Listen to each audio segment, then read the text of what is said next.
We're gonna start without Charlie. Okay, Veronia. We don't need Charlie to start. No, I don't think we do. All right, let me know when we're ready. We're ready. Okay, the TV's all hooked up and everything, ready to go? Okay. Good evening. It's 6 p.m., November 18th, 2020. I'd like to open the Zoning Board of Appeals meeting for this evening. We'd also like to announce that this is a virtual/remote meeting. It's being televised live on local channel 18. I want to thank everybody for their patience ahead of time as we get used to this new format. As you can see, sometimes we have bugs.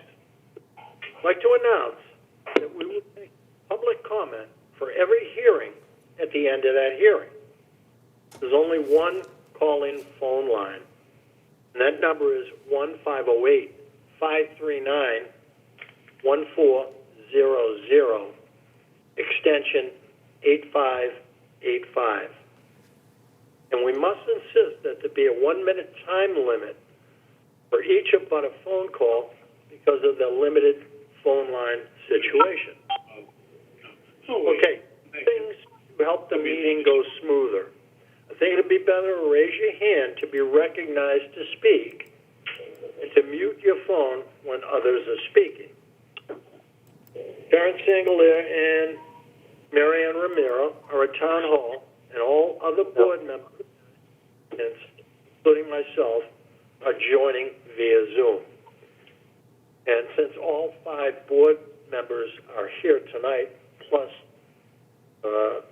our additional board members, I'm going to go with the 5 board members the first hearing. So Sharon, would you read well, before we do that, we're going to forego the Pledge of Allegiance because of the current COVID-19 situation. So Sharon, would you read the first new hearing? 150 Pimlico Pond Road. Petitioner Greg Clancy Construction requests a modification to an approved special permit, SP 2019-33, and allow for a master bedroom closet extension on property located in an R5 zoning district, map 2, parcel 136, Mashpee, Mass. Owner of record, John F. and Teresa J. Galvin. Okay, who's going to be presenting tonight? That would be me, Natalia. Oh, okay. Thank you. Tell us what the client would like to do. So it's new construction.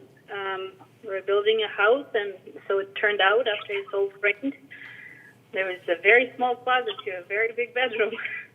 And we did a little addition in the back, sonotubes, not on the foundation. So when we're going to be ready for, final inspections and everything coming up. And we're told we need to come here and get it approved. Okay, and are you the owner? I am not. I work for Okay. The owner is on the line here, John Gavin. Okay, thank you. So I believe you're looking for a variance for a sideline setback. Tell us about that. So we have new plot plan was submitted. We're still. Hello? Do you want us to show them? Yeah, I have one here, but so the new setback we have is 15.7, 14. Oops. Yep. So 15.7 and 14.8. Looks like 6. Is that correct? Excuse me? Looks like the setback is 14.6. Yeah. So you're looking for, is that a 6 or an 8? It's a 6. I'm sorry. 14.6. Okay, so what kind of a variance are you looking for? So the line to the 14.6, that's the new closet addition. Okay, so you have to let us know what kind of a variance you're looking. What's the size? The closet itself, the new closet, is 16, so that.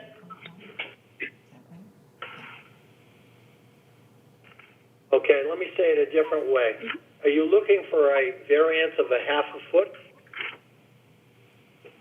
No. I'd say yes, John. I'm sorry, I couldn't hear her.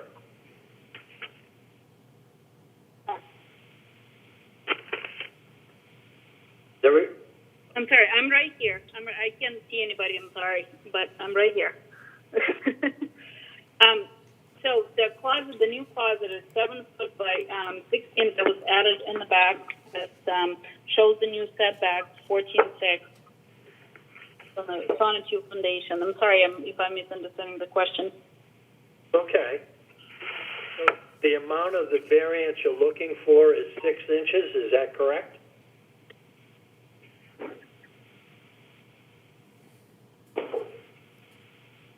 Jonathan, it's Ron. May I say something? Please do. So the application is a modification of a special permit. So I'm thinking, the question I have is the fact that she's getting possibly closer to the lot line now require a variance, or is it just still a modification of a special permit? It's almost like we got to go back to the original filing to understand what she sought for and obtained the first time, so that we can understand what she needs now to get to the point where she can get to. Well, I'm not sure. I'm guessing that you could do it either way, and I hear what you say, Ron. But this is such an odd-shaped lot, I don't see that there's any issue at all with giving a variance of 6 inches. I mean, I have no issues at all with this. So I'm not saying I do. I'm just saying that her application is a modification to the existing special permit. Right. That's correct. I don't see any setbacks on the special permit. Am I missing it? Yeah.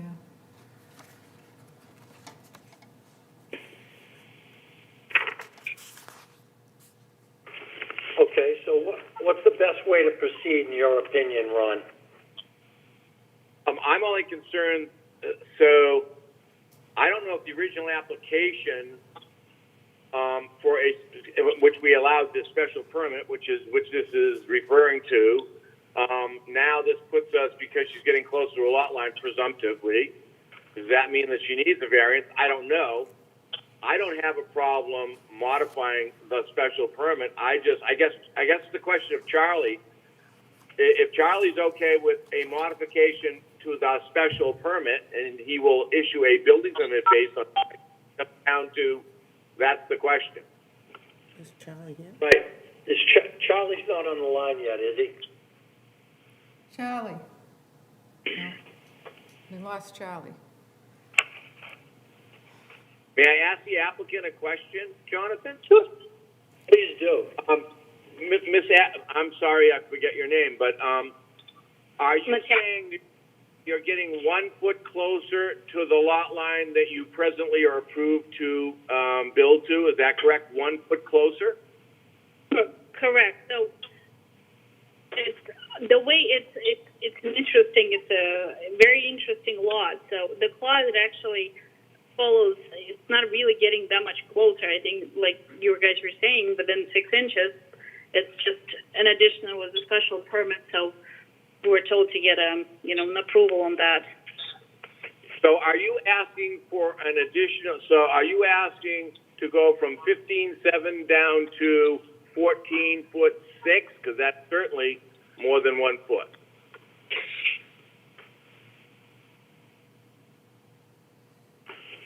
Well, it's certainly. I'm wrong in that.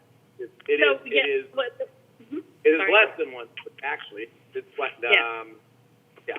So is that what your request is, 15.7 down to 14.6? Exactly.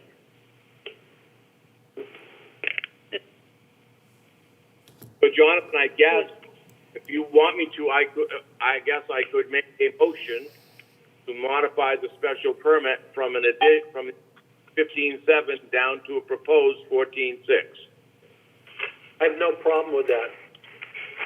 Before we go there, do we have anything to read in from any of the boards of health or any other conservation?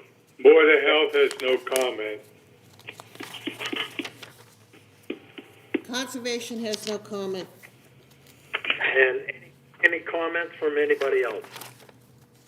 No comment here. Sharon, I think you can take down the plot plan now. Oh, okay. Okay. So, anybody have any questions or comments? Anybody on the board? No. Well, I agree with Ron that we don't know what was approved before, and it looks like they're going up to 15 feet, which we don't normally do, but it is kind of an odd-shaped lot, so it needs to be discussed.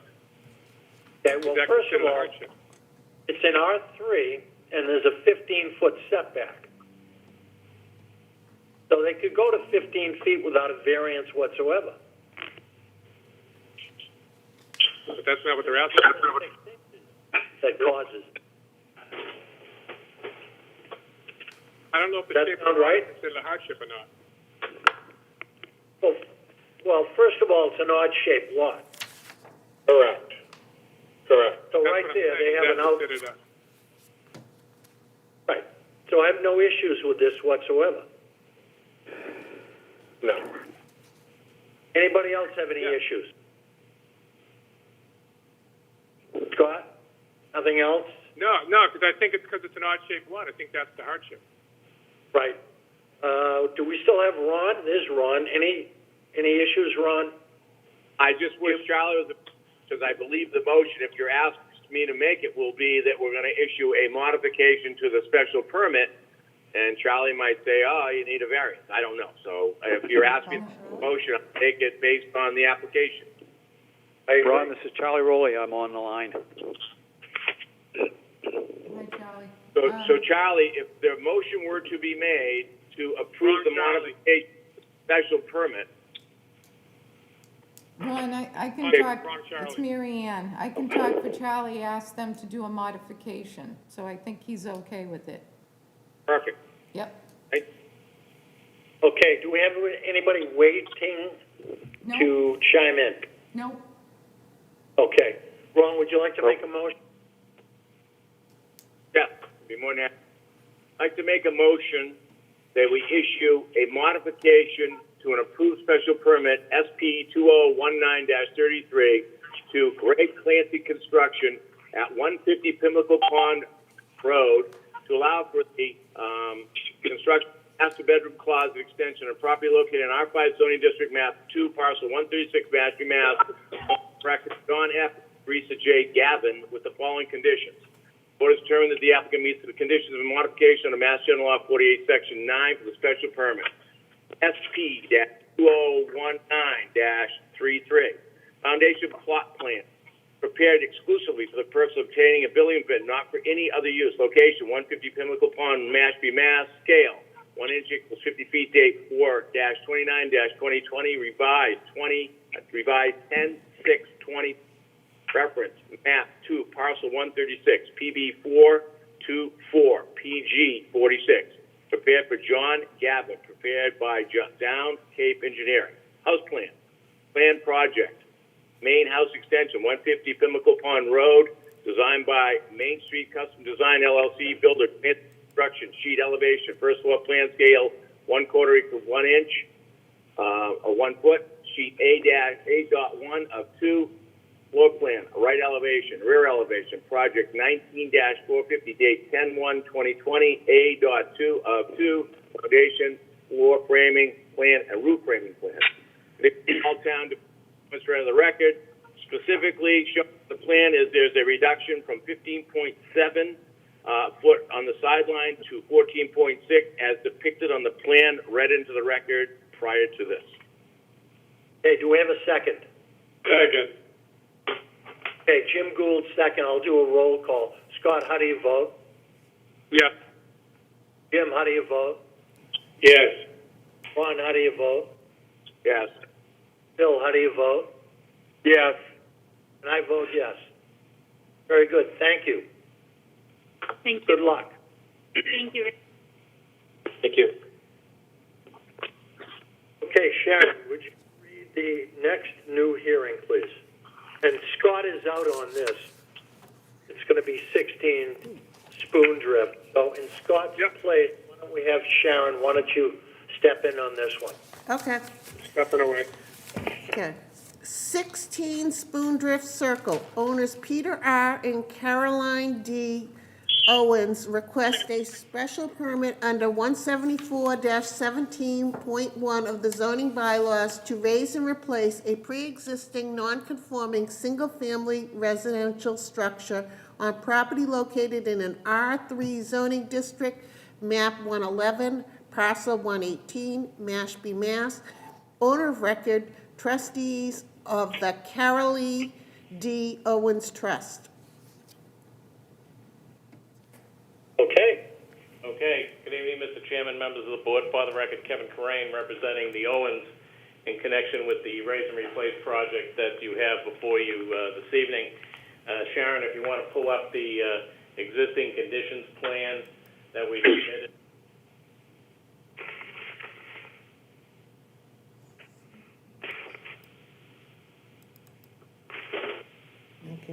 If not, I've attached it all to my written presentation that I provided to the board, so you could follow along there if you wanted to.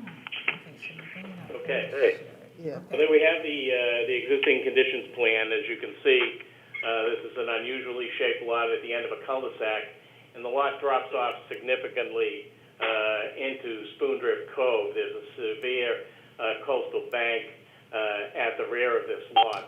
There is not a tremendous amount of developable land on the lot, and as a result, you can see that by viewing the front and side yard setbacks as well as a view of the 50-foot setback from the wetland areas, that this particular dwelling, as you see it, is non-conforming. You have currently a front yard setback of 10.7 feet, side yard setbacks of 8.7 and 7.8, and as you can see, the 50-foot setback from the wetland resource area runs right through the building. I would also point out, as shown on the plan, that the lot coverage is 28.9% as you see it. If you want to pull up the proposed conditions plan, Sharon.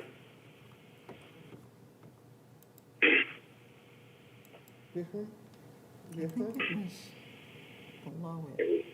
It was page 2 of the... Oh, no, that's not it.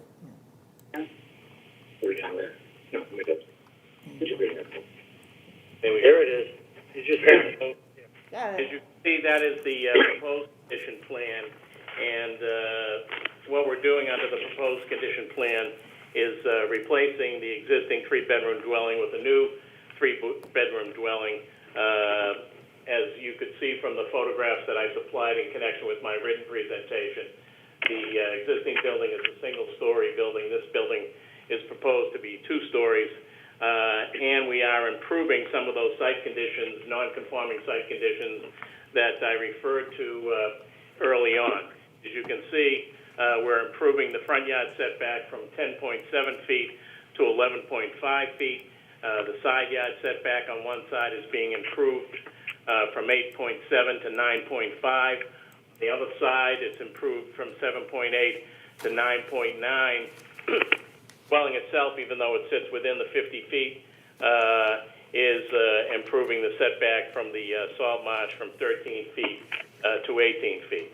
In addition, the overall lot coverage is being reduced from 28.9 to 28%.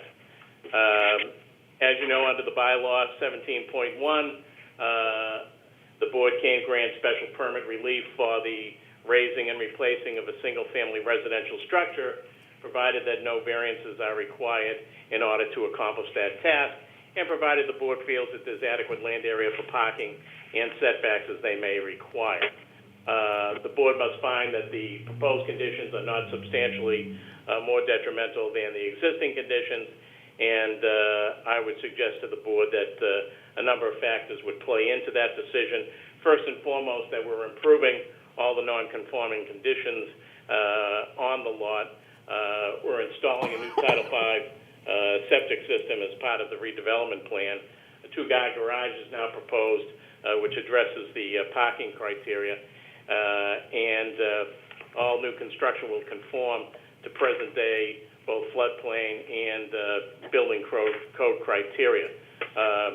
The project has been approved by the Conservation Commission, so I would suggest that the issuance of the order of conditions would be evidence of the fact that the proposed project is not having an adverse impact on the adjacent wetland resource area.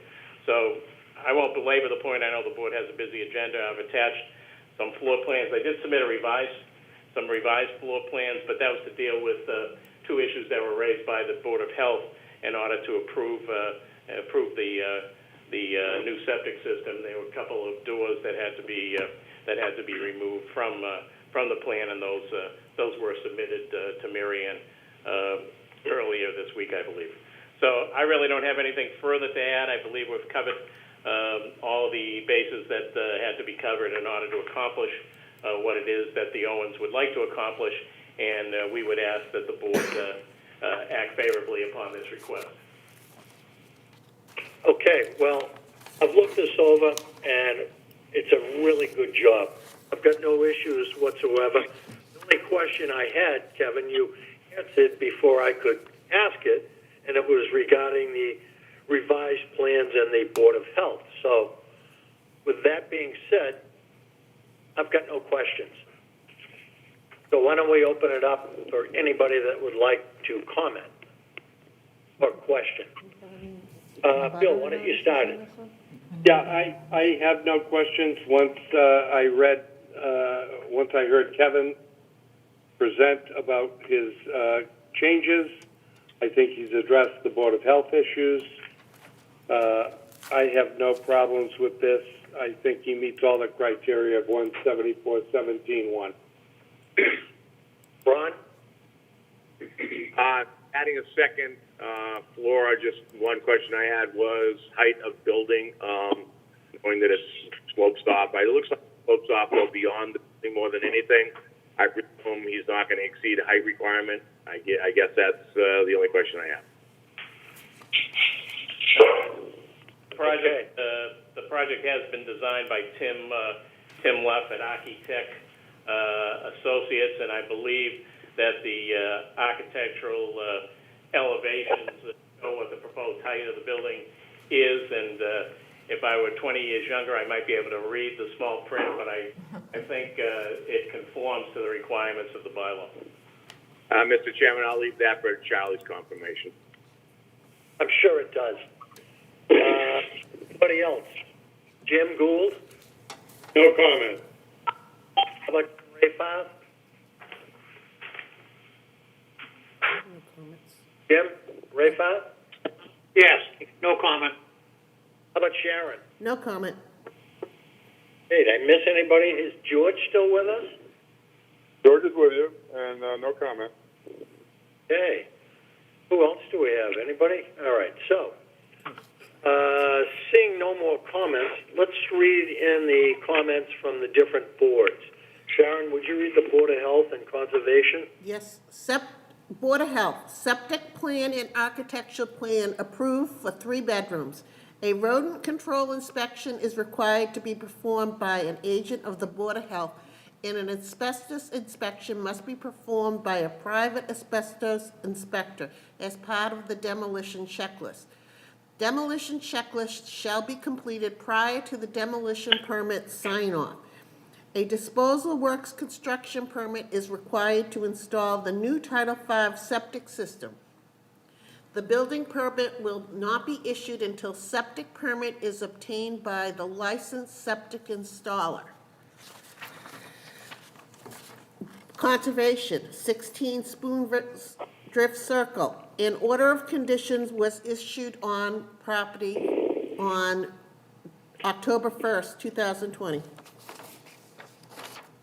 Okay, any further comments before we see if anybody's calling in? Okay, seeing none, do we have anybody calling in, Sharon? Nope. No? Okay, Ron, would you like to make a motion on this? Yes, I would. I'd like to make a motion. So, I'd like to make a motion that we issue a special permit to Peter R. and Carolee D. Owens of 16 Spoondrift Circle under Section 117.1 of the zoning bylaws to raise and replace pre-existing non-conforming single-family residential structure property located in the zoning district, map 111, parcel 118, Mashpee, Mass. Owner of record, trustees of the Carol D. Owens Trust with the following conditions. 1.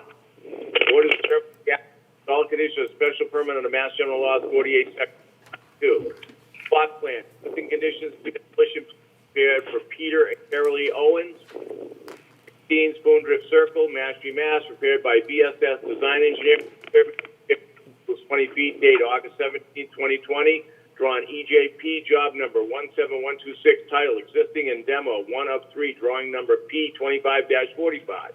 Plot plan. Proposed house and subsurface sewage disposal system upgrade. Peter and Carol Owens, 16 Spoondrift Circle, Mashpee, Mass. Scale 1 inch equals 20 feet. Date August 17, 2020. Drawn by TJB. Checked by JER. Job number 17126. Title Site Plan 2 of 3. Drawing number P25-45. Site Plan SSDS 3 of 3. Drawing number P25-45. House plans. Owens Resident, 16 Spoondrift Circle, Mashpee, Mass. Prepared by Architect Associates, Inc. Job number 1919. Date June 29th, 2020. Scale as noted. Drawn by JAL ELC. A-2. First floor plan. A-3. Second floor plan. A-4. Front and southeast elevation. Right and northeast elevation. A-5. Rear northwest elevation. Left southwest elevation. Condition all town department comments read into the record, including but not limited to the Board of Health comments. Okay, do we have a second? Second. Okay, Bill Blaisdell second that one. So let's do a roll call. Sharon, how do you vote? Yes. Jim Gould, how do you vote? Yes. Ron Bonvy? Yes. Bill Blaisdell? Yes. And I vote yes. Nice project and good luck with it. Thank you very much.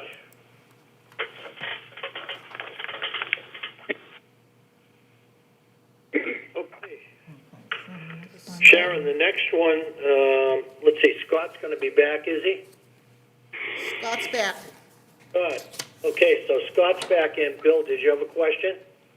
Yes, could I ask everybody on this call or on this Zoom to please mute your phone, because I'm hearing a lot of cutoffs because of people breathing into their microphones or coughing or whatever. So if you'd mute before you're speaking, that would be very helpful so you don't cut other people off. Good comment. Okay, so again, the 5 regular board members are going to be on these next 2. So read the next 2 if you would, and we'll listen to the whole thing and vote one at a time. So, Sharon, would you read the next 2, please? 107 Nini Grit Ave. Owners Richard and Linda Tempesta request a special permit under 174-17.1 of the zoning bylaws to raise and replace a pre-existing non-conforming single-family residential structure on property located in an R3 zoning district, map 72, parcel 61, Mashpee, Mass. 107 Nini Grit Ave. Owners Richard and Linda Tempesta request a variance under 174.1 of the zoning bylaws to raise and replace a pre-existing non-conforming single-family residential structure on property located in an R3 zoning district, map 72, parcel 61, Mashpee, Mass. Okay. Good evening. David Lawler on behalf of Mr. and Mrs. Tempesta. Just so you know, I'm on Zoom, but for some reason my audio is not working on Zoom, so I'm also on the phone. That's how you're supposed to do it. Oh, it is how you're supposed to do it. Oh. Look at that. I'm right, and I didn't realize it. That's pretty much what's going on here. So, with respect to this application, you know, Mr. and Mrs. Tempesta have been long-term residents of the town of Mashpee and have a very modest and a home right now that's in relatively poor condition. I haven't seen it myself, but I'm told by my client. And they're proposing to raise and replace under 17.1 of the bylaw the modest structure and replace it with in addition, relatively modest structure, as I've shown by the plans, consisting just of the bedroom, bath, kitchen, three-season room, very modest home. However, due to and I want to argue that the size of the lot and location on the corner, involves the uniqueness of it for the variance purposes and hardship purposes of how to fit, such a small structure. We're not talking about, putting a house on this lot that is not proportioned to the lot. That there's a couple of requirements, setback relief that is being sought, specifically one 30-foot setback that is presently conforming down to 26 something, so like 3.5 feet, and then the other setback where we are seeking to go from 23.75 to reduce to 18.5 feet, a reduction of approximately 4.5 to 5 feet in the area. We believe that the application meets both the zoning and the special permit requirements. Specifically with respect to the special permit requirements, under 17.1 of the bylaw, the proposed structure is within the requirement of under 10,000 square feet. I don't know. Could somebody pull that plot plan up that I? Mm-hmm. Yep. Hang on.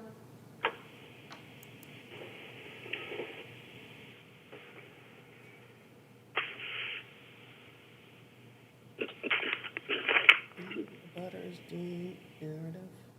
Hey, Jonathan, this is Charlie. Yep. I don't have video, but I am on. There it is. Yeah. Hey. Okay, hang on. Did you have a comment, Charlie?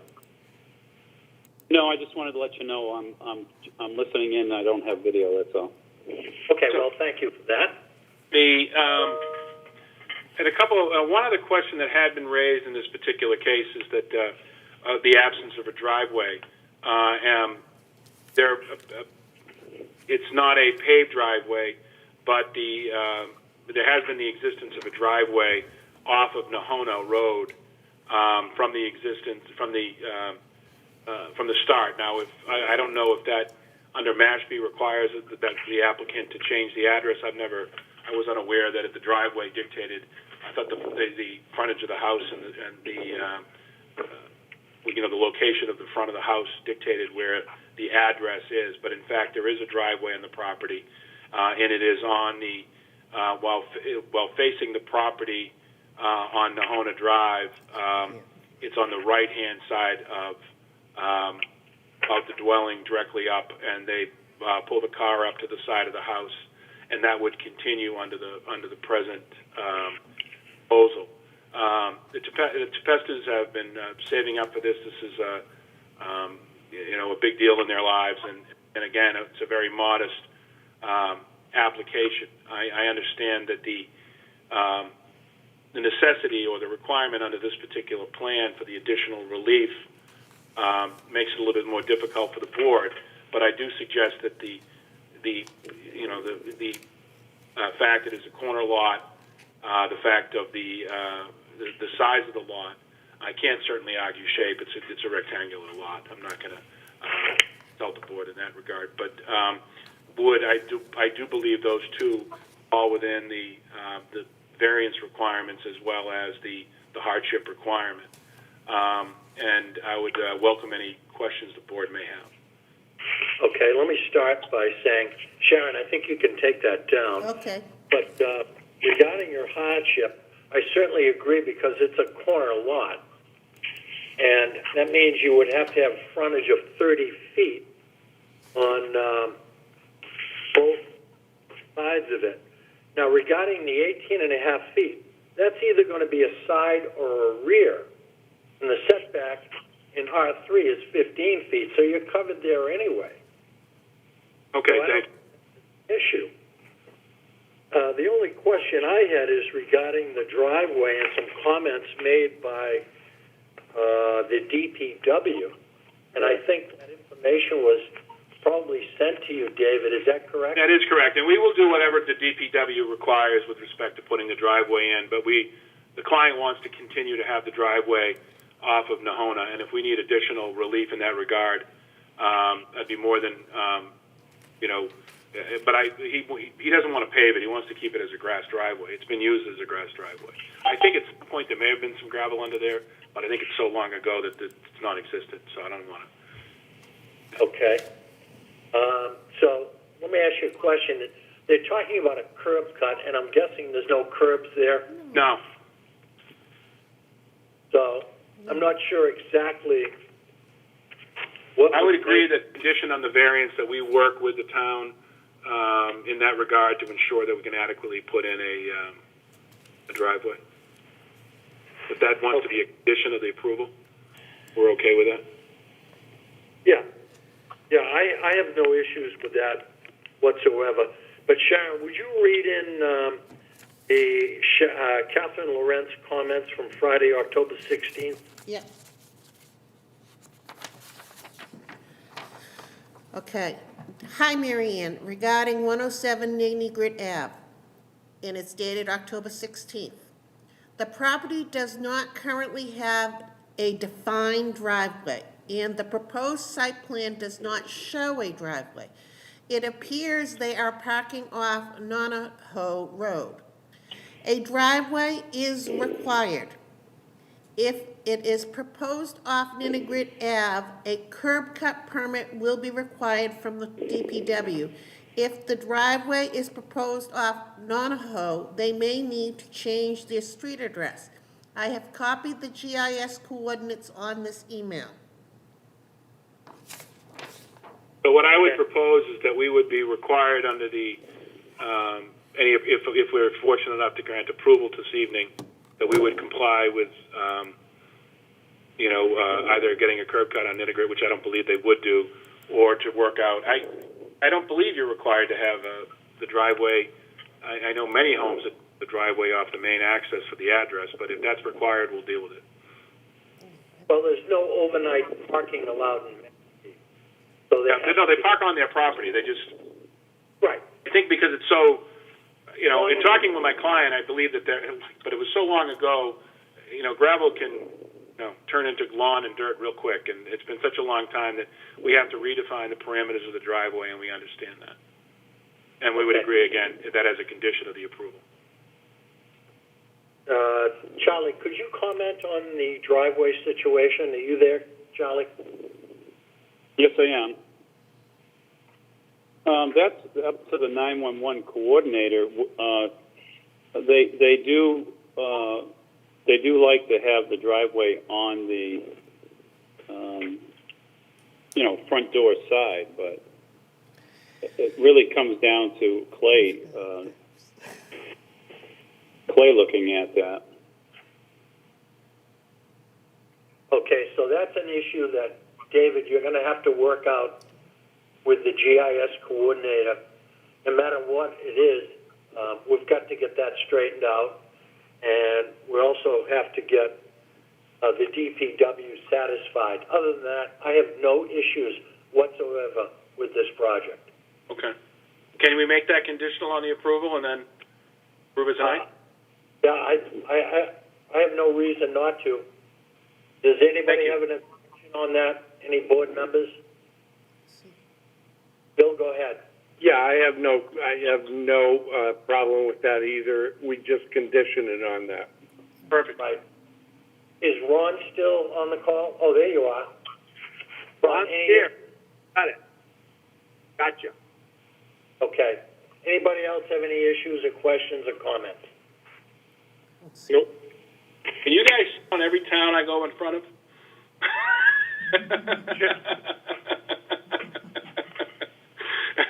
You're eminently reasonable. Okay, Sharon, do we have any more comments from any boards? Board of Health. Floor plans approved for 3-bedroom, septic inspection performed. A rodent inspection has been performed by an agent of the Board of Health, and an inspection must be performed by a private inspector, asbestos inspector, as part of the demolition checklist. Demolition checklist shall be completed prior to the demo permit signing on. Existing septic system is to be utilized. Conservation, not in conservation's jurisdiction. We also have a period of letters here that all basically say the same thing, that they're in favor of this project.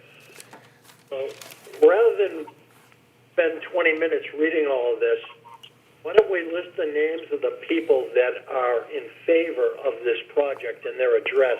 Sharon, could you handle that? Yes. I have Jeanette C. Cram of 11 Ninnegrit Ave, Douglas A. Semple of 43 Secaunet Drive, Diane Semple of 43 Secaunet Drive, Patricia Casey of 12 Sagamore Road, Jody DeStefano of 94 Ninnegrit Ave, Sean Brown of 94 Ninnegrit Ave, Kerry Williams of 21 Nonahoe, Kenneth, something that starts with an M, at 121 Ninnegrit Ave, Meredith Chadwick of 26 Kenosha Ave. I have Susan and Russell McDonald of 118 Ninnegrit Ave. And is that all of them, Mary Lynn? And I have Ellen Walsh of 4 Sagamore Road, Mashpee. And Kathleen Caffrey, did you mention her? Kathleen? Caffrey, Caffrey. Okay. 107 Ninnegrit is also in favor. Okay. I didn't have that one. Yeah, there's a boatload of them. Yeah. I'd like to, on behalf of my clients, I'd like to publicly thank the neighborhood and for their support. It's a great neighborhood. Absolutely. So, any final comments before we open it up to a butter phone calls? Sharon, do we have anybody waiting? Nope. Okay. Ron, would you like to make a motion on this? I do have a question, Mr. Chairman. Do we understand, and I need to understand clearly the variances that are sought, because there is a gray area there as to one of them needed or not needed, the amount, and where they're located. Okay, David, would you like to go through that? I believe, based on that, I guess it's just a special permit that's required. Correct. It's 174-17-1. 117.71. Yeah. Right. Some confusion on my behalf, so I was belt and suspenders, and then thank you for that. So, Mr. Chairman, we be asking the applicant to withdraw his variance request? So done. Just seeking the special permit. Thank you. That's good procedure. Thank you very much. I would like to make a motion that we accept the applicant's withdrawal of his variance request at 107 Ninnegrit Ave, owner being Richard and Linda Tempesta. Do I have a second? Second. Okay. Jim Gould seconds. Jim, how do you vote? Yes. Ron? Yes. Bill? Yes. Scott? Yep. And I vote yes. So that's withdrawn. So why don't you make the motion on the special permit, Ron? I'd like to make a motion that we issue a special permit to Rich Testa of 107 Ninnegard Ave under section 174-17, one of the zoning bylaw, to raise and replace a pre-existing non-conforming single-family residential structure property located in an R3 zoning district, map 72, parcel 61, Mashpee, Mass, with the following conditions. 1, the board has determined the applicant meets all the conditions of special permit under Mass General Law 48, section 9. 2, the site plan located at 107 Ninnegard Ave, Mashpee, Mass, prepared for Richard and Linda Testa. Date August 20, 2019. Scale 1 inch equals 20 feet. Prepared by McDougal Surveying and Associates. Stamped by Edward A. Stone, registered land surveyor. 3. House plans prepared for 107 Ninnegard Ave, Mashpee, Mass. July 1st, 2020. Project HO H-132. Scale 1/4 equals 1 foot. Sheet 1, front elevation. Total heated area equals 2,276 square feet. Sheet 2, first floor plan. Sheet 4, second floor, 3-bedroom plan. Number 4, condition all town department comments read into the record, including but not limited to having to deal with the concerns outlined in a letter from Catherine Lorette of the DPW, and also the applicant must seek and obtain approval from the GIS coordinator as to the location of the driveway. Perfect. Do we have a second? Second. Okay, Jim Gould seconds. So, Jim, how do you vote? Yes. Ron, how do you vote? Yes. Bill, how do you vote? Yes. Scott, how do you vote? Yes. And I vote yes. Congratulations. Nice project. Thank you very much on behalf of myself and my clients. Have a great evening. Good luck. Jonathan, I just have to step away to get a charger for my phone. Go ahead. All right, we'll take a break for a minute. Back. Mr. Chairman, I do have a question on the next application. Mr. McGrath represents me on the other side, doing engineering for me right now. If there are enough members on the board, I'd like to step down on this. If there aren't, I will listen and be involved, but I'd rather not. Okay. Yeah, that's fine. Let's find out from Scott whether he's stepping down, but I think we have enough to cover anyway. So, Ron, you can bow out of this one. Okay. Which one are we on, Chairman? 63 water line. 63 water line. Okay, got it. Step back on 24 Uncle Percy Road. Thank you. Yep. Is he stepping down on this one or Uncle Percy? This one, 63. Okay. Yeah, we're just waiting for Scott.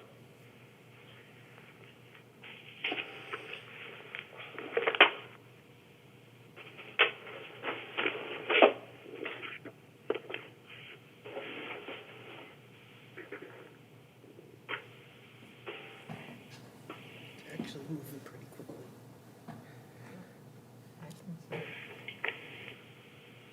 George, why don't you take Ron's place on this application? Okay.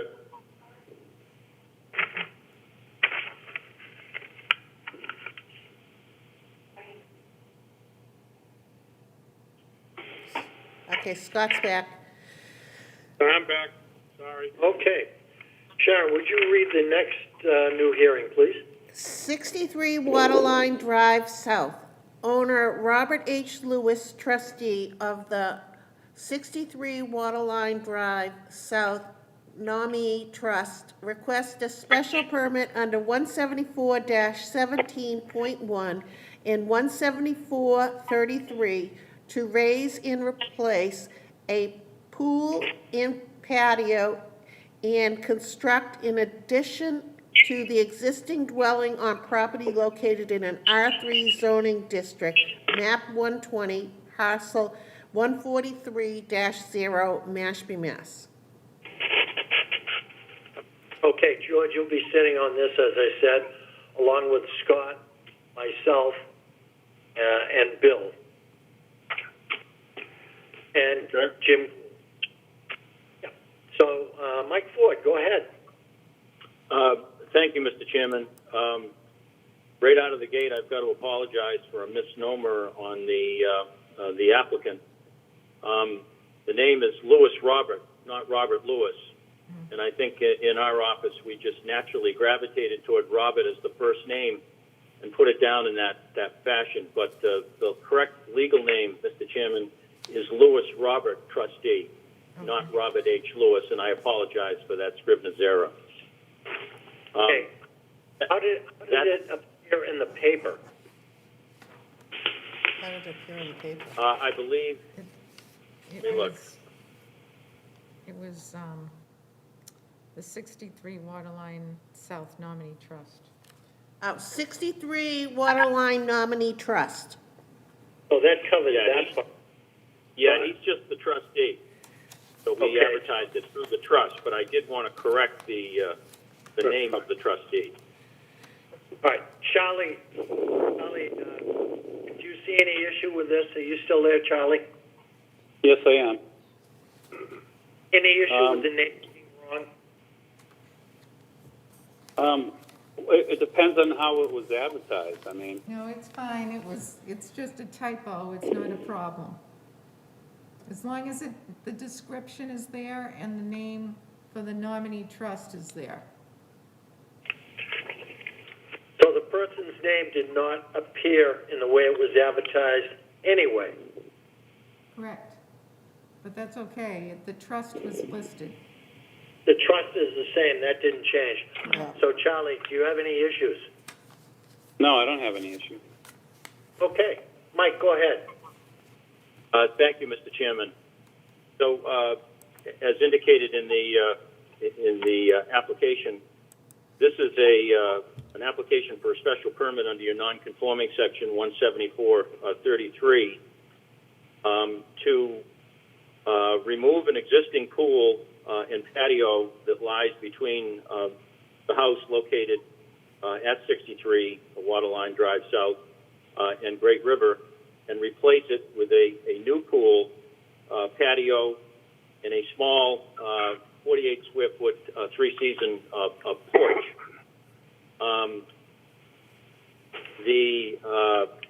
Since the pool and patio and a portion of the house is within the 50-foot setback of wetlands, and we are altering that, a special permit is required. There are other nonconformities on the site as well. I've listed those in the narrative to the application. Let me review them with you very quickly, even though I don't believe that they are material. The lot coverage on this lot, which is 15,957 square feet, where 40,000 is required, which is a nonconformity. The lot coverage is 36.7%, where 20% is allowed in this zone today. We will be increasing that lot coverage by 0.2% from 36.7 to 36.9, 48 square feet, if the board allows this application. The area of the building, if you bring up perhaps first the existing conditions plan.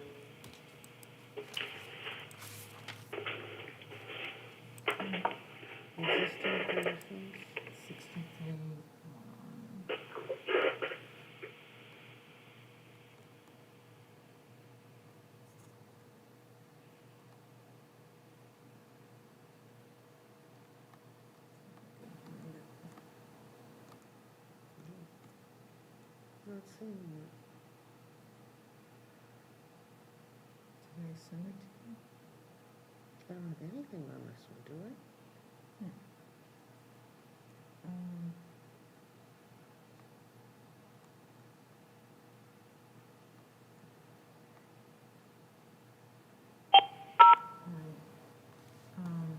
Perhaps they weren't loaded in, Mr. Chairman. Yeah, I don't see them. Okay. Did the board members get a chance to look at them, Mr. Chairman? I've looked at it. Yeah. Has anybody looked at it? I saw it. Okay. So what we've done to try and put the application in perspective is that I also had Holmes and McGrath Engineering prepare 2 exhibits for you, Mr. Chairman. The first exhibit shows the increase in the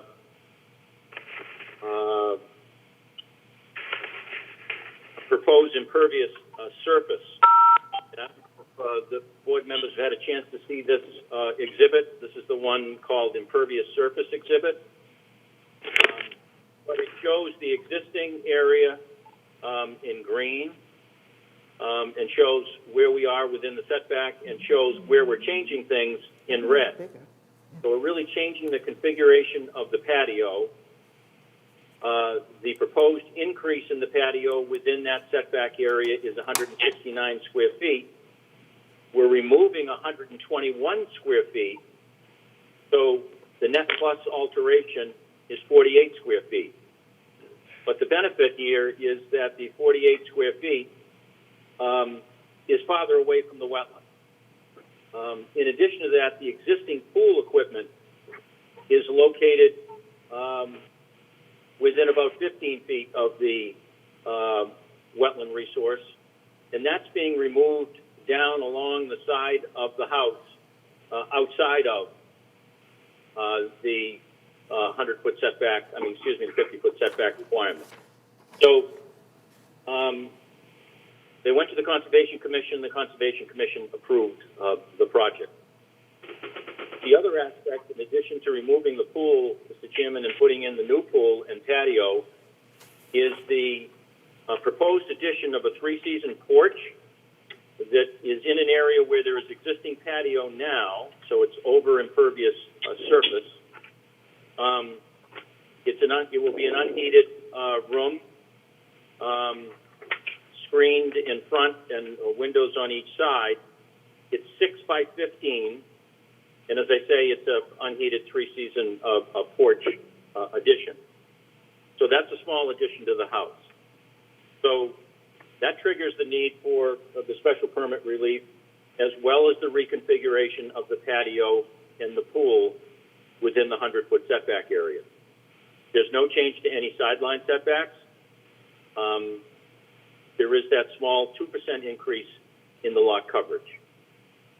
So I believe, Mr. Chairman, given the fact that what you need to find is that this is not substantially more detrimental to the neighborhood under 174-33 of the bylaw, I think you can find that. The difference in the setback from the 100-foot zone, currently we are, let's just see, I had it down, 36.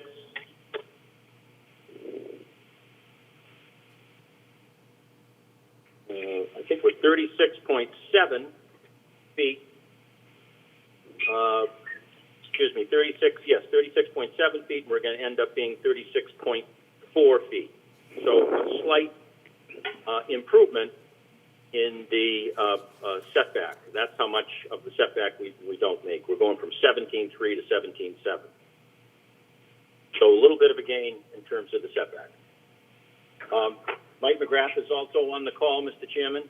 If there are questions about the site plan, we'd be happy to try to answer them. As I indicated, Conservation has approved the project, has an order of conditions, and the Board of Health had no issues with not increasing any bedroom space or habitable space within the structure itself other than the 6 by 15 3-season porch. Okay. Happy to take questions. All right, so I want to get one thing straight right in the beginning. I believe this house is in Little Neck Bay. Is that correct? It is. Okay, Little Neck Bay has its own subdivision with a lot coverage of 30%. So it doesn't fall under the 20% of the town. All right. Correct. So it's 30%. All right, so I think we're still non-conforming, however, since we're at 36. Yes. So your project wants to go from lot coverage of 36.7 to 36.9, or approximately 48 square feet addition to the lot coverage. Is that correct? That's correct. Well, I'm very concerned with the increase in the lot coverage. We've set a precedent already a number of times in the last few years. One on Papaneset Island where we turned down a request that was even smaller than 48 square feet. We did the same thing on Great Neck Road South on a big addition on a house on the water, and also one on Monomoskoye Bay. So that's where I stand on this. That's my only comments. Other than that, I really like the project. So that's what Okay, so what you're suggesting is figure out a way to make the lot coverage stay where it is. Correct, it'll go smaller. That's your comment. Yeah. But I'm just one voice. Jim Gould, what are your questions, concerns, comments? I have the same concerns as the chairman does. Other than that, none. Bill? Yeah, I think that you can do some reconfiguration to keep it as is or smaller. Okay. George? I agree with Jonathan and also what Bill has said. Is the lot coverage coming from the three-season porch? Is that where the increase is, the 48 square feet? No, it's actually coming from the increase in impervious. Correct. Okay, thank you. Because the three-season porch is over an existing raised patio now. Okay. Scott, how do you feel about it? I absolutely agree with all the other board members. We've set a precedence that we don't go over the lot coverage, especially when they're over the lot coverage already. There's got to be a way to find 48 square feet that they can deduct. It shouldn't be that difficult. Okay. Mike, do you have a backup plan in your back pocket right now, or would you like to come back? Mr. Chairman, I wish I did have a backup plan in my back pocket, but I don't.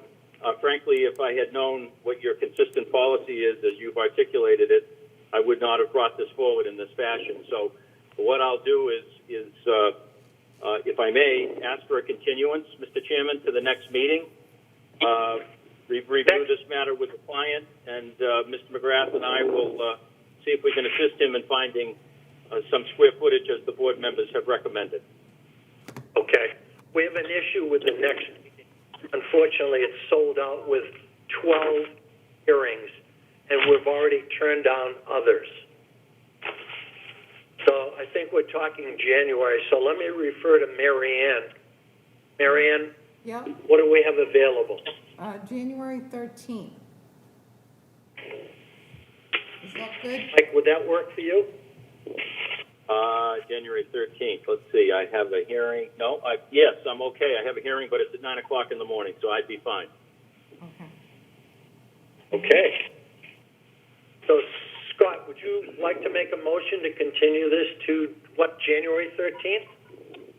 Sure. Jonathan, can I make a, can I speak?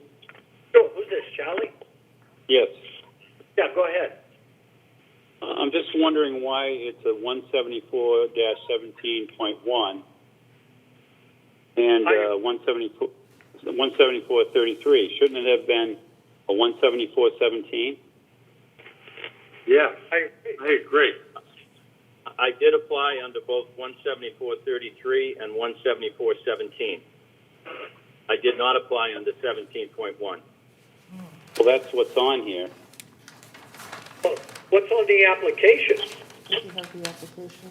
Yep. 174-33 and 174-17. Let me see. I don't even think 174-33 was required. It's a special permit. No. Mary Ann, are you looking up what you have in your records? Yeah, that's what we're doing right now. I guess because I thought where it would said. They raise did and just say replace. 17, not 17.1. Okay. So does it need to be re-advertised, Charlie? I would think, it's Yeah, I kind of can- de minimis, yeah, but it should have been advertised just at 174-17, in my opinion. I agree. Is that a written finding? Yes. Okay, because he had supplied it on a special permit, that's why and he mentioned a raise and replace existing, that's why there was the confusion there, so I can re-advertise it in time for the January 13th, Perfect. okay? So it's a written finding under 174-17 only. In my opinion, Charlie, you in want my me to opinion, mention yes. 174-33 as well, which is the setback from wetlands? Oh, Okay, yeah. Yep. Okay. No, I'm. All right. No, because there was already something there. I think it's just the 174-17. Okay. But I mean, what does the board think? I mean, Yeah, they're already in the wetlands right now. Are they getting right? closer? Is it such a change, extension, or alteration more substantially more detrimental than existing non-conforming? I mean, I think that falls under that 174-17. I agree Let with me you. ask I'd be you, happy with are you going closer to the water? No, we're not. So I agree with you, Charlie. I don't think that's needed. But the lot coverage is larger, so that's detrimental. But they're going to refile, Scott, I think, and not go increase the lot coverage. I think that's what Okay, that so plan is. So we're still going to make a motion to That's continue. what we've heard loud and clear from the board, yes. So, All right. Are we all set with how to advertise this, Mary Ann? Yes, 174-17, a written finding. Okay. So Scott, why don't you make the motion? all right, do I got to read the whole motion or just the motion to continue for this address? Motion to continue for the address. Bill has a So, question. Scott, can I make a comment? Sure. It's at the You can make a request motion if of you the applicant to continue. Okay. All right, I'd like to make, at the request of the applicant, I'd like to make the motion to continue 63 Waterline Drive to January 13th. Okay, do I have a second? Second. Okay, Jim, how do you vote? Yes. Bill, how do you vote? Yes. Let's see, who am I missing? George, how do you vote? Yes. Scott, how do you vote? Yes. I vote yes. Okay, well, thank you, Mike, for your presentation. Get with Well, thank you, Mary Mr. Ann Chairman. afterwards, or, tomorrow or whatever. Make sure you're on the same page about the advertising and there's no questions there. I Other will. than that, Thank you, Mr. Chairman. Thank you. Thanks, Mike. Okay. All right, so, Yeah, is Ron back? is that. Ron is here. All right, Sharon, read the next new hearing, please. 24 Uncle Percy's Road. Owners Peter W. and Teresa M. Catalno request a special permit under 174-17.1 of the zoning bylaws to raise and replace a single-family dwelling on property located in an R3 zoning district and the Pompatusett Overlay District map 111, parcel 157, Mashpee, Mass. Okay, who's going to be presenting this? I'll start out by speaking. This is Paul Griffin. I'm assisting the Catalanos in trying to get this thing approved. I know they are on the call. Great. Okay, you have the floor.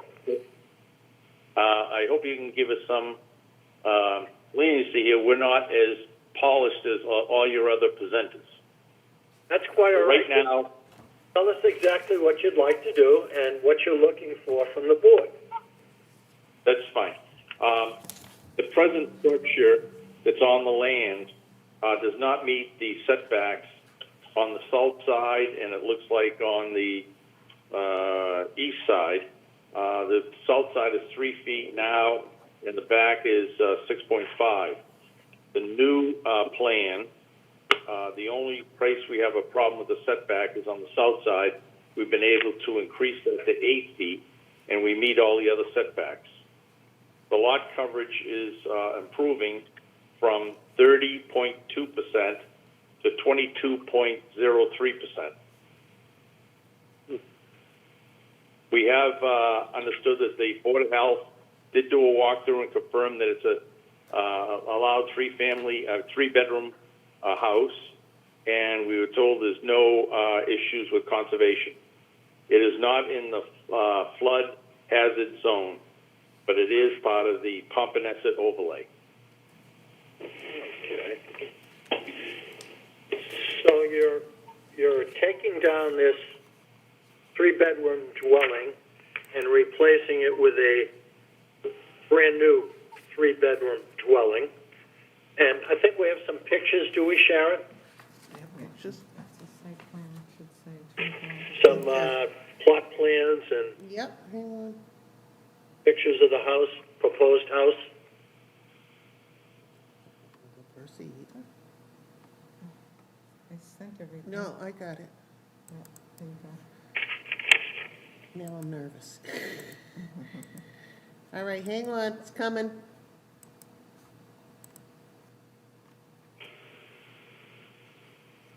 Okay, it looks like this is the existing dwelling. And then just That's slide correct. down. There you go. There you go. Okay. All right. And So that's the back. like, Yep.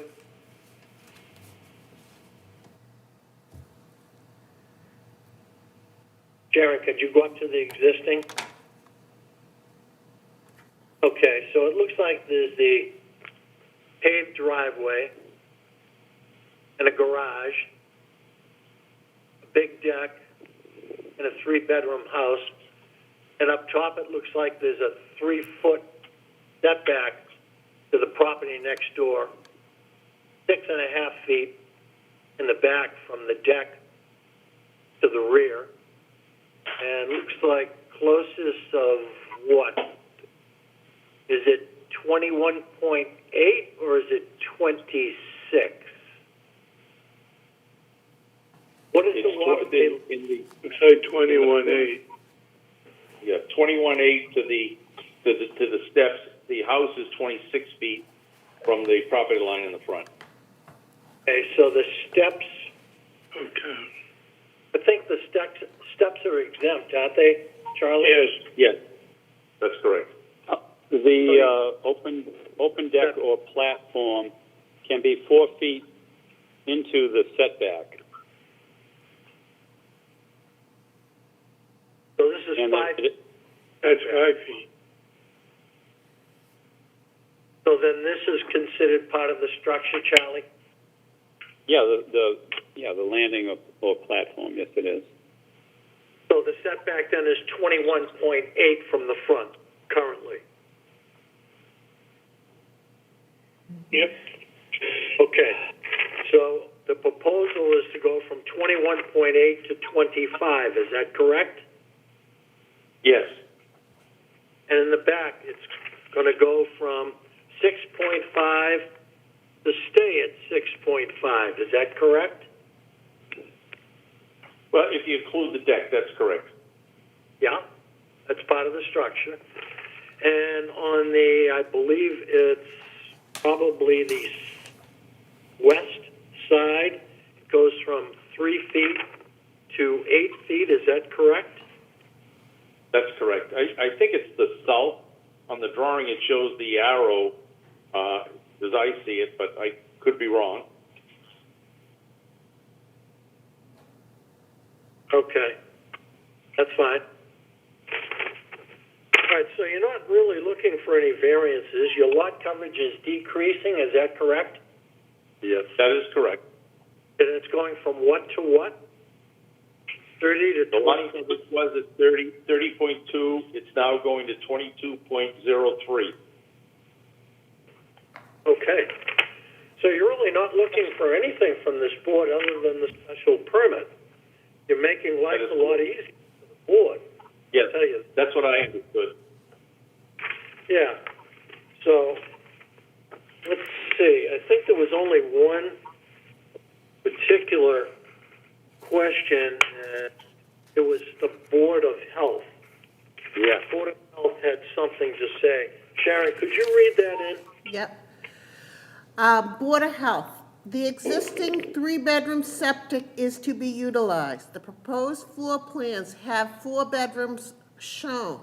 The office sitting area has a standard door, so the room has privacy and is considered a bedroom per Board of Health definition. A rodent control inspection is required to be performed by an agent of the Board of Health, and an asbestos inspection must be performed by a private asbestos inspector as part of the demolition checklist. Demolition checklist shall be completed prior to the demolition permit sign-off. A septic inspection is required due to the change of footprint. The inspection report shall be uploaded as part of the building permit application. Okay, so that's an issue that you're going to have to deal with. Were you aware that this particular room is considered a bedroom? No, we were not. Mr. Catalano, are you on this call? Yes, I am. Can you speak to that room? Yes. That room, I did not recall it having a door on it. It's not intended to be a bedroom. It's basically going to exist as an office, kind of a sitting room, not a bedroom. We had no intention of using it that way. Scott, Mr. Chairman, 6-foot clear opening. Scott, would you review this for the applicant? Can they put the plan up? Yes, hang on.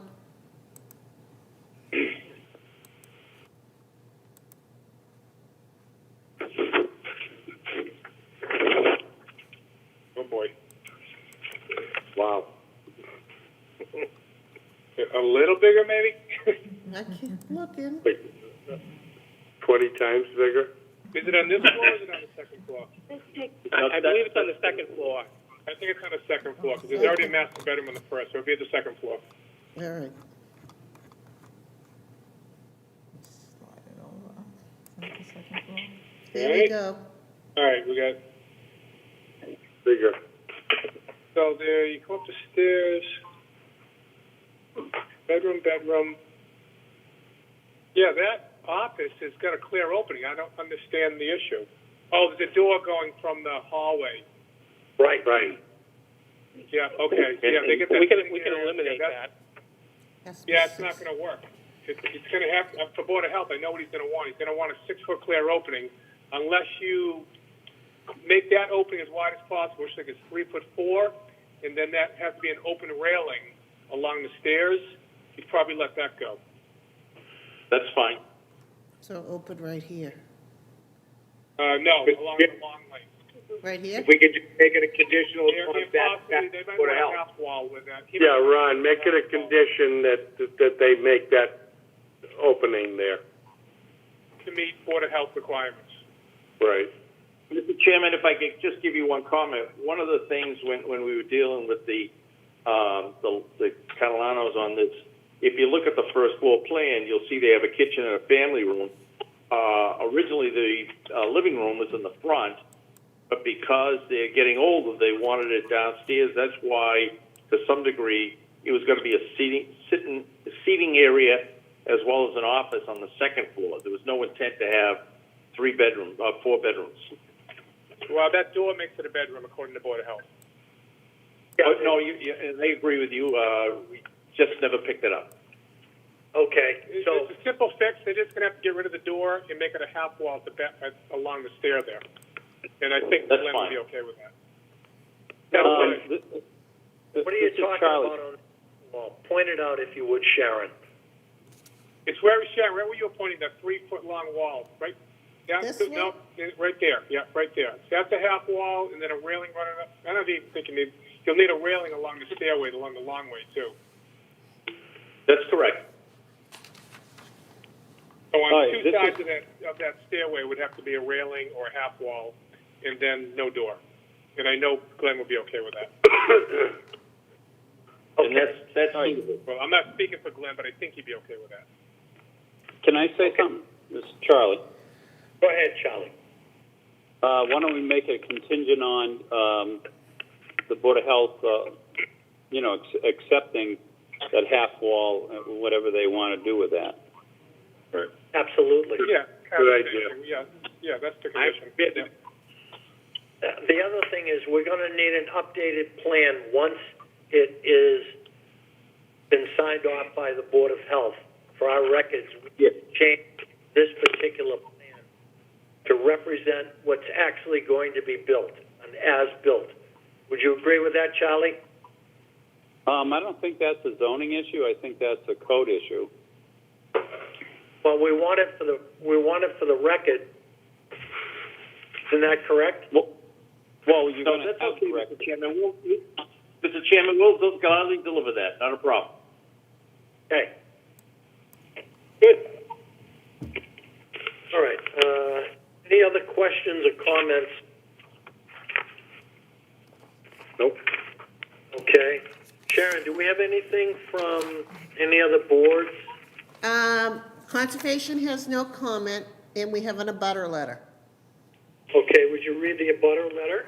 Okay, it was received on October 29th. Oh, we get more than one? We gotta make a phone. Oh, we got a phone call coming in too, but I'll read the abutter while she makes the phone call. Okay. All right. I have a letter dated 10/26/20. It says, "Dear board members, I would like to voice my opinion in favor of the above request to raise and replace the Catalano structure. I have known Peter and Teresa for the past few years and found them wonderful neighbors and an asset to the neighborhood. I've been contacted by Peter and discussed the project, and it looks like it will be a great addition to the neighborhood. Again, I wish to express my favorable opinion to the upcoming project and hope the board does also. Thank you for your services to the town and residents. Paul J. Traverse, 15 Uncle Percy's Road, Mashpee, Mass. Second address, 26 Hurlcroft Road, Milton, Mass."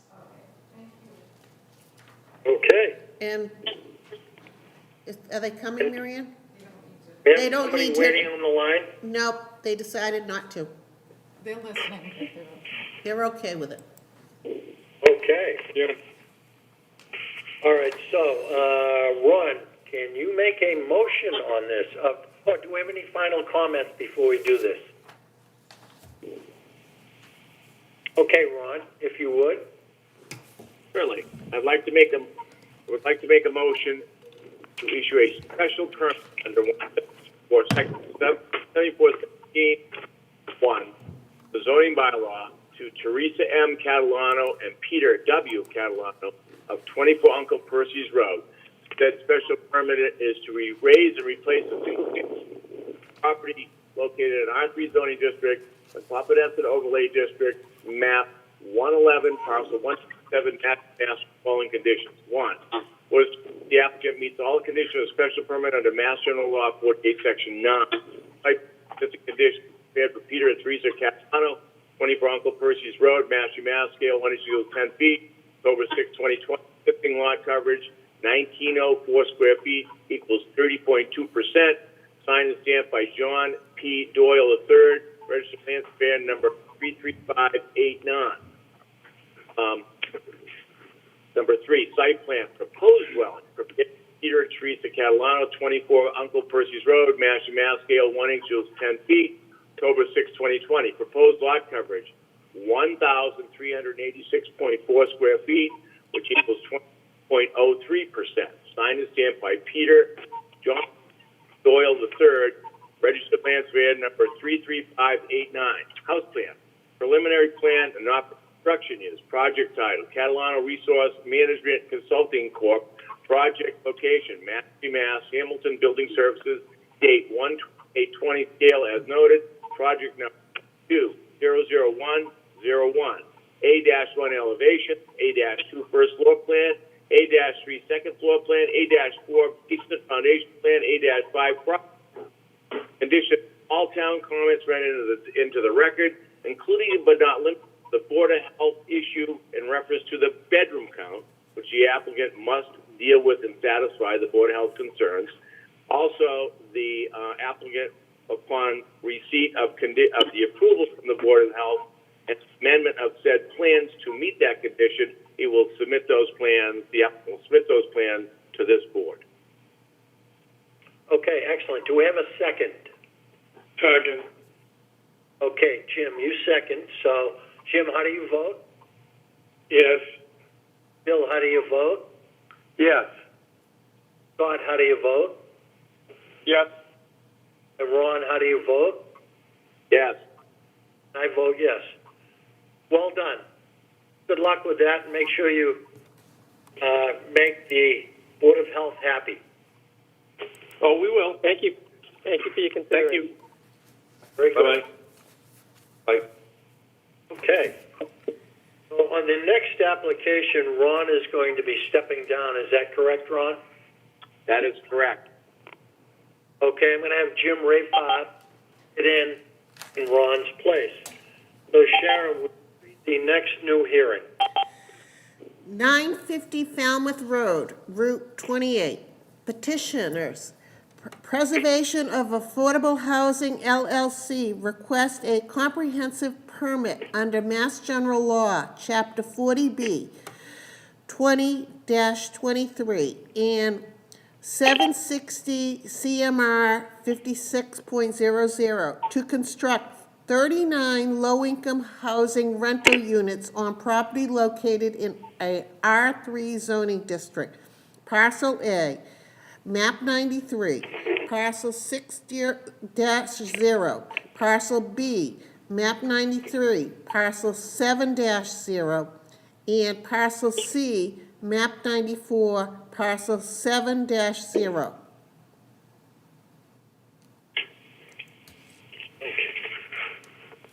All right. Who's going to be presenting this? Hello? Muted. Atlanta Court from Freeman Law Group. Sorry, I had to unmute myself. Can you hear me now? Yes, thank you. Okay, great. Right. Sorry Go about that. ahead. Okay, Atlanta Court from Freeman Law Group representing the applicant, Preservation of Affordable Housing, and its partner, Housing Assistance Corp. As the legal ad was just read to you, the application is for a comprehensive permit under 40B to build 39 low-income rental units on 12.83 acres of land, which are located off of Route 28, also known as 9. And as you know, I'm sure while tonight is the opening of a hearing on this matter by the ZBA, this project has been the subject of long discussion within the town. This is land that was owned by the town. The town, in 2017, brought this to town meeting, and town meeting voted transfer this land to the Mashpee Affordable Housing Trust. And then in February, the trust went ahead and entered into a development agreement that brings the applicant for you this evening. And between the time that the development agreement was put together and executed with the trust by the applicant went ahead and got a project eligibility letter, a PEL, from DHCD, and you have that in the record before you, and that is essentially what allows, as you know, under 40B, for an applicant to come before you and make the application.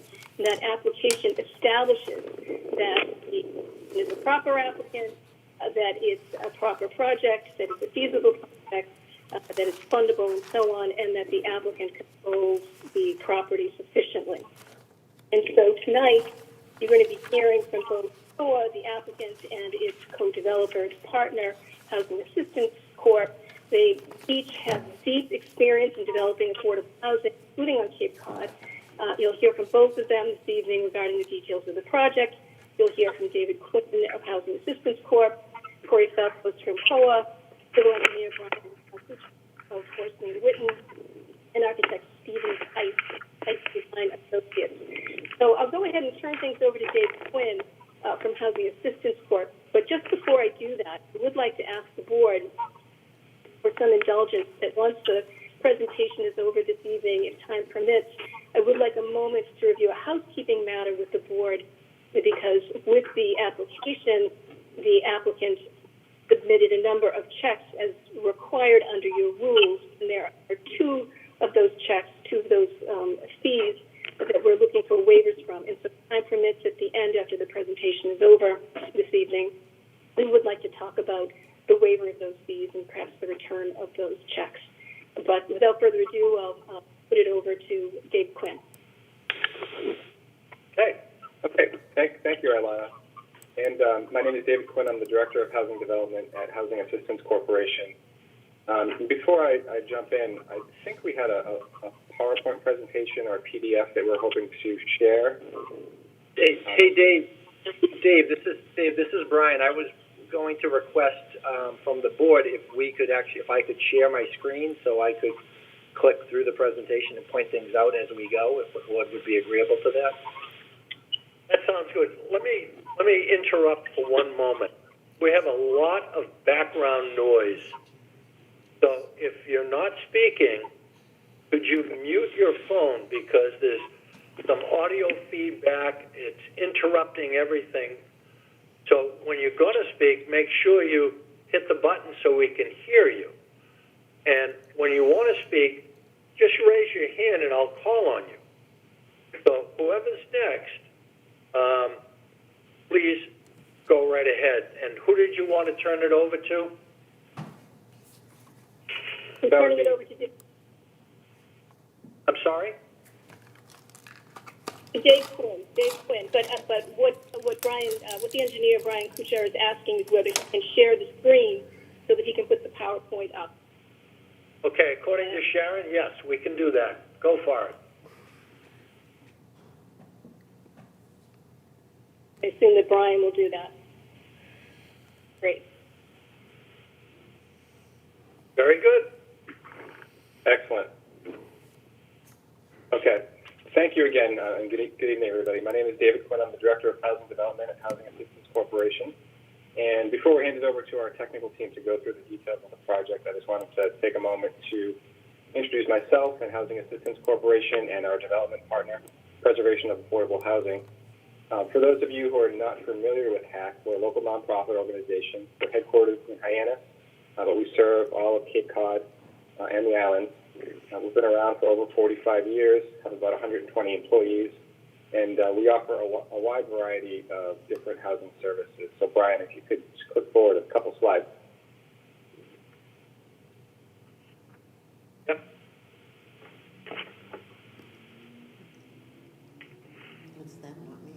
So for as I was saying, so we have a variety of different housing services, including beyond just housing development, including home ownership assistance, educational programming. We administer several rental assistance programs in the region. We have homeless prevention programs, operate a number of shelters as well, and we also have energy efficiency programs for low-income residents. There we go. All right, that's what I was just speaking about. So that just kind of shows you a little bit of the variety of types of programs that the organization offers. We're really embedded in the community and service many of the housing needs of some of our most needy residents. Next slide, please. So in addition to our residential services and a variety of programs, we're also a housing developer. HAC has developed over 550 units of new housing on the Cape and the Islands, both ownership housing and rental for a variety of different price points. And so the photo on the screen you're looking at now is actually our most recently completed project in downtown Hyannis, which was an 8-unit mixed income development on a small lot downtown. And so for our project on 950 Falmouth Road here in Mashpee, we're really excited to be partnering with POA. And over the last decade, HAC and POA have partnered together on a half dozen rental projects across Cape Cod and the islands, and have produced several hundred units of housing. So you may be familiar with some of them, such as Melpet Farms, which is 27 units in Dennis, or Canal Bluffs, which is a 117-unit development that was constructed over 3 phases in Bourne. And so we're excited to be partnering with them again for this project. We feel like our two organizations work really well together. HAC bringing the local knowledge and understanding of a lot of the regional housing issues that impact our residents, and then POA with their extensive experience with constructing and managing this type of complex affordable housing project. So and with that, I'm going to turn it over to Corey Fellows, who can introduce himself and his POA team. Thank you. Thanks, Dave. I am Corey Fellows, POA Preservation of Affordable Housing. We're really excited to be kind of formally kicking off this process here at the ZBA this evening, and very excited to be partnering once again with HAC. As Dave described, it's been a great complementary partnership, and we've done some exciting things on the Cape. This looks like another great opportunity. We've already had a good experience working with the town, talking with various town representatives, and talking with the butters and neighbors as well. As the slide here shows, POA is a nonprofit organization. We're mission-driven, and that mission is to preserve, create, and sustain affordable, healthy homes that support economic security and access to opportunity for all. It really is more than just bricks and mortar. We have a fully integrated management company, POA Communities, and we, through that, offer services to our residents that are customized for their needs and their circumstances. We pride ourselves on being long-term owners and good neighbors. We look forward to being hopefully long-term neighbors here as well. And with that, I know you've got a full agenda, so without further ado, I'll hand it off to Brian Kuchar so we can sort of get into the meat of this. But I know Dave and I and the rest of our team, including my colleague Doug Dempsey from POA, who's on as well, are happy to answer any questions as we go forward. Thanks. Okay. Thanks, Corey. My name is Brian Kuchar from the Horsley Witten Group. I'm a registered landscape architect and civil engineer. Before I get into the site design, I would just like to state that Horsley Witten has a long-standing relationship working with both the Housing Assistance Corp and the Preservation of Affordable Housing, and we're pleased to once again be working with them on this exciting project here in Mashpee. Hopefully what you're looking at now is the project site.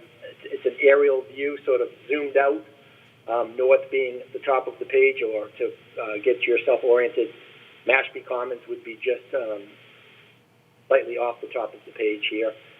28 is to your left, Falmouth Road, and the access into the site is Crossroad, is what's been identified on Google Earth. It seems to have a couple different names. And the actual site is where the star is located, into the interior, going past the South Cape Resort. These lots are 3 in total as part of this project. What you see here is lots A, B, and C.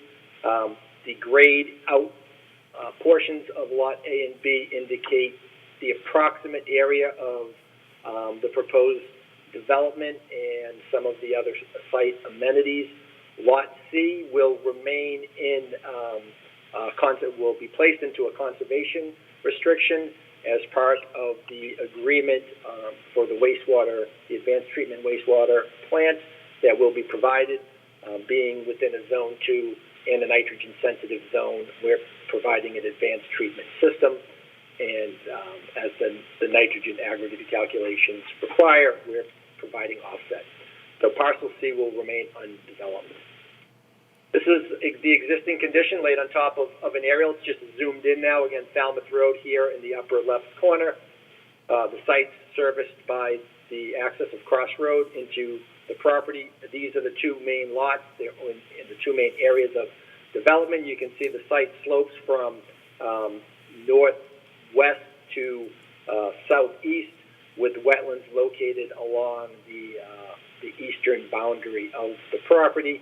We are within Conservation Commission jurisdiction. We have filed and have approval from Conservation Commission, as well as, I should have mentioned, the Board of Health. We've submitted the initial wastewater design plans to the Board of Health and have received approval. Just some quick photos here to kind of give you some a feel for the site.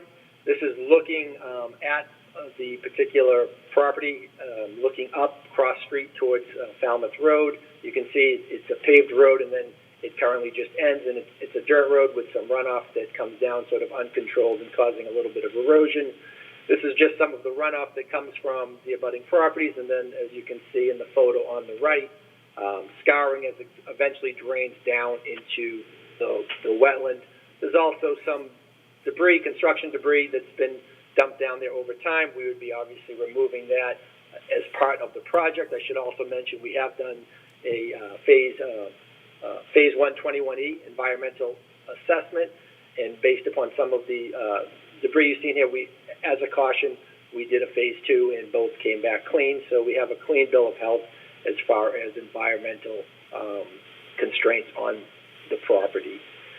This last photo, or this second to last photo, shows the wetland, which is just on the eastern boundary, out of our area of disturbance, but obviously within Conservation Commission jurisdiction. And this just shows you the typical vegetation you would see out on the site. As you saw in the aerials, the site is not currently developed. Site plan really quickly here. Again, Cross Street, Falmouth Road. These are the two parcels, parcels A and B. You can see the majority of the proposed residential development would be on parcel A, with all of the parking on parcel A as well.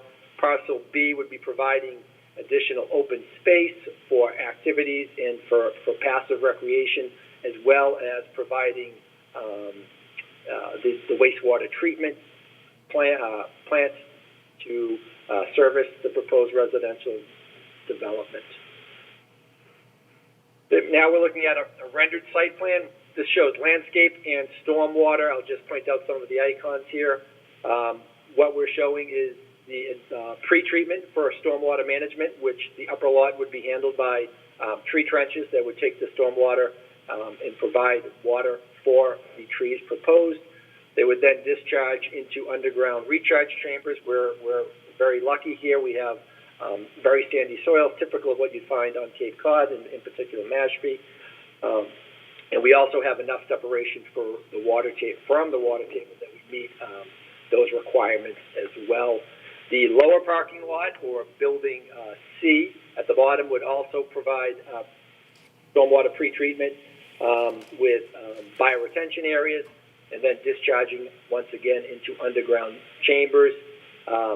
And across the street would be the proposed leach field, and then a underground recharge field and bioretention area to treat the runoff coming down the extension of the paved road within the right-of-way.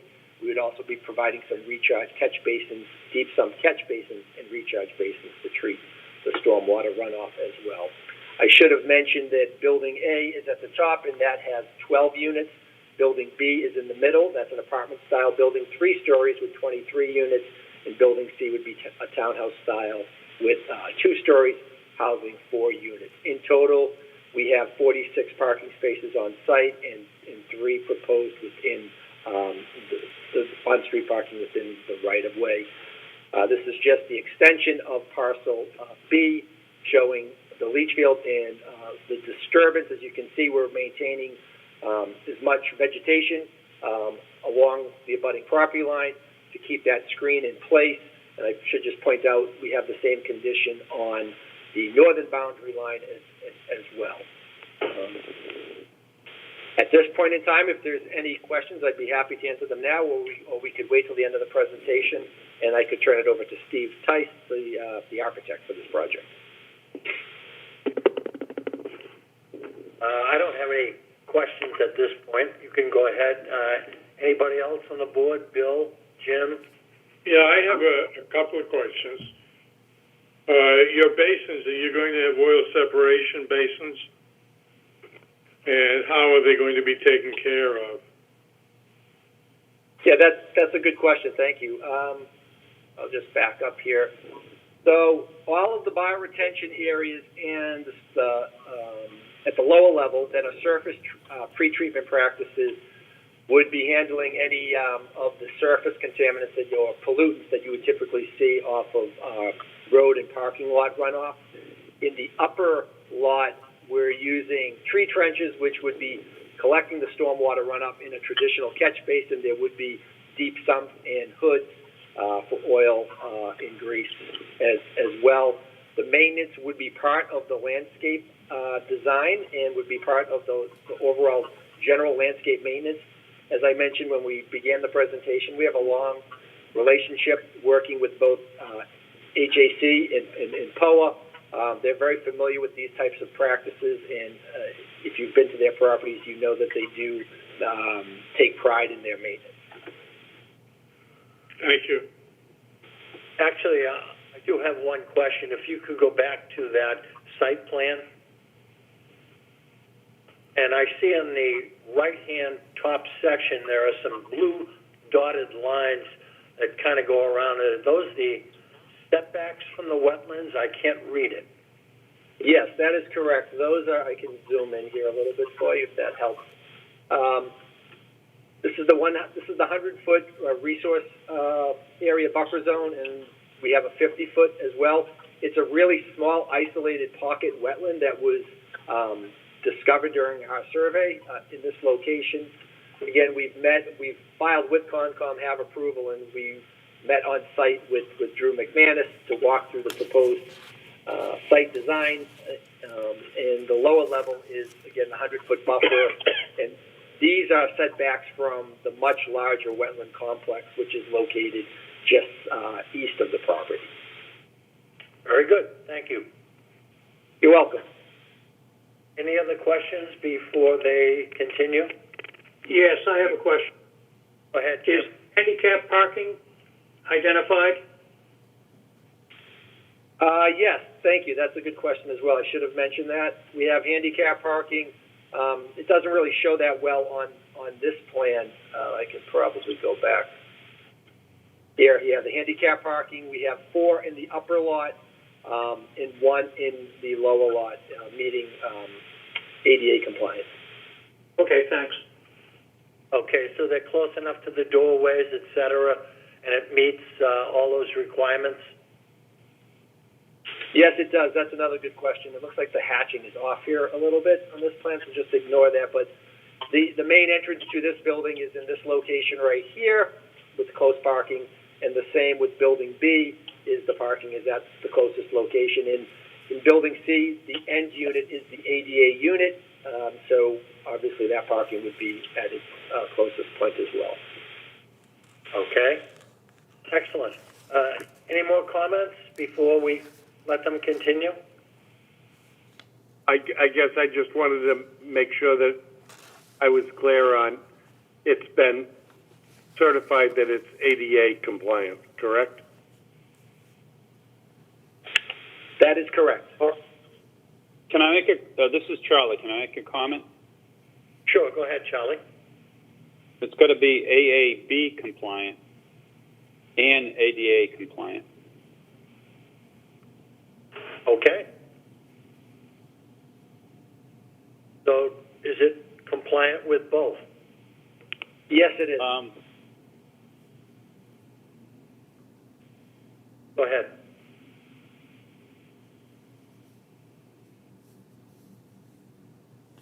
This is Steve Tice, the architect. Can you hear me? Yes. Yes, the project is designed to meet all of the applicable requirements for accessibility. Even the townhouses, the 4 3-bedroom units we have in Building C are what we call visitable, meaning that there is direct grade access into the units at the rear of the building, not only for the one barrier-free unit townhouse we have in that building, but for any guests that might be visiting the other townhouse residents. So the site is fully compliant with all applicable regulations, both state and federal. Okay, thank you. Jim Rayfoth, did you have another question? Yes, was a traffic study required, seeing how this is exiting onto 28?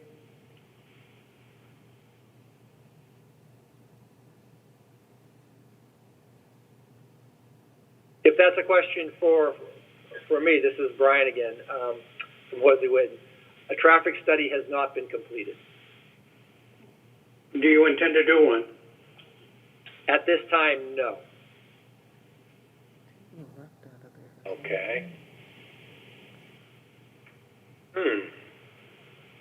Charlie, any comment on that? Not really. I can't really comment because that's not part of the building code or zoning requirements. That's more to do with the state, if it's a state road, and probably the DPW. Got it. Yeah, can I add my comment? I don't know what that has to do with what we're trying to rule on tonight. Okay. All right, why don't we continue with the presentation? Yeah, I would just add one more item related to the traffic. I should have pointed out that we are not traffic engineers as well, so it wasn't that we didn't look at it. It's just at this time, it's not anticipated that it would be needed. Thank you. Okay. I think at this point in time, if there's no more questions, I'll turn it over to Steve, and I'll still, I guess, control the screen share. Thank you. Okay, go ahead. All right, Brian, thank you so much. And members of the board, thank you for your time this evening. This is obviously an odd format for trying to present our projects, but we're doing the best we can. This project has been going on now for some time. It's been through a series of design changes and design iterations with the town of Mashpee that was part of the original designation of this development team to undertake this project. I think we had a very creative relationship with the partnership and the town and coming up with a final consensus plan that I think everybody's sort of very enthusiastic about. We certainly are. My firm designs almost exclusively multifamily housing, and probably 75% of that is affordable. We've been doing it since 1978, and we've designed over 10,000 units nationwide. In our approach to the site, we tried to adhere to a couple of different criteria. One was to sort of minimize the amount of land that was going to be disturbed and occupied by construction. So as Brian indicated, we've really consolidated the residential construction to one of the 3 parcels that was shown earlier. We've worked very carefully with David and Corey and the client group to come up with a program, which means the number and type of dwelling units that are required to achieve funding from the state. So the unit mix has been really very carefully vetted to respond to all of the criteria the state has to provide funding for this. I'll let Corey talk about that later if the board would like to go into more detail on that. But we have 3 buildings in our site plan. We have Building A, which, as Brian indicated, is a small 12-unit building. It's at the top of the site. Building A also has a community room and kitchen facilities. The community room and kitchen and deck and porch will service the entire development. That is adjacent to a management office that is in the first portion of Building A as one comes into the site. So anybody coming to visit the site, the management office will be the first thing they'll experience. If they're coming from any sort of interaction with our residents or using our community space, that too will be in Building A. It's a small 12-unit, two-story building. Building B is the middle building. Brian referred to it as, this is Building A. We're sort of going backwards here. But as you can see in the lower plan, the first floor of Building B has the management office and the sort of management resources, public restrooms, a community room, community kitchen, and community laundry. And the laundry is specifically for Building A, but the community room and other facilities are for the entire development, giving the residents a place, obviously, to get together and congregate. And there's a very large outdoor terrace facing south off of the community room that I'm sure will be heavily used when weather permits. We can go back, I think, to Building B. This is the central building. It's obviously the larger building. This building has an elevator, so it provides full access to all 3 floors of the building. Brian referred to it as a 3-story building. It is 3 stories on the downhill side. It's 2 stories on the uphill side. So we're using the natural topography to step a full floor as one moves across the building. So I guess you could call it, 2.5 stories. But this building has entrances both on the uphill and on the downhill side. Has common laundry facilities available for the residents of this building. And as I said, is being provided with an elevator to provide full accessibility for the entire building. And then our last building, if we can get to that, is what we call Building C. There you go. Thank you, Brian.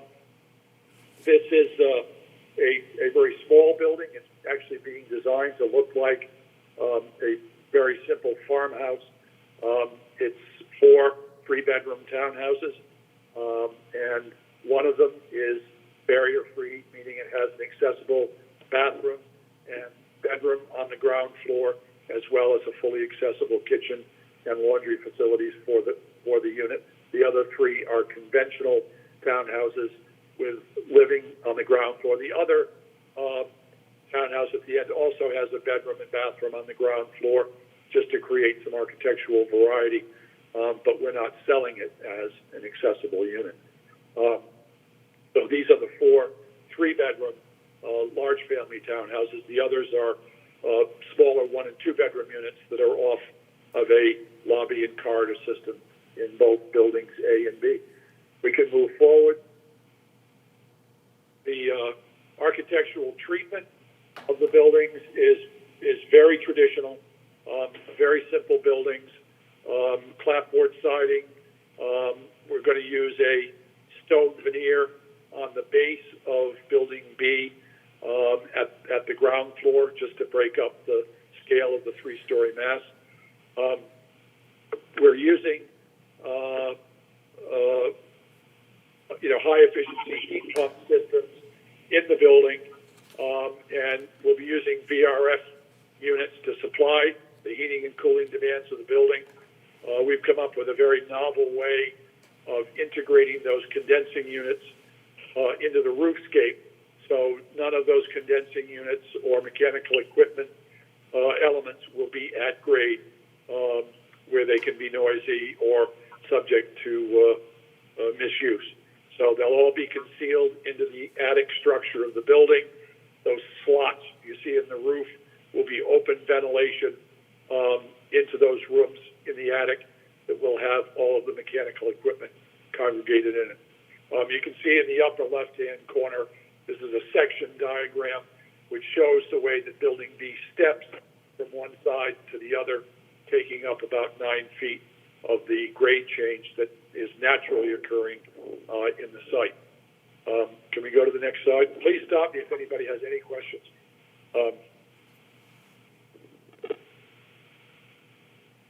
I don't think we have to go into gutter details, but yes. So, but if we could move to the next slide, there we go. Nope, back, please. Thank you.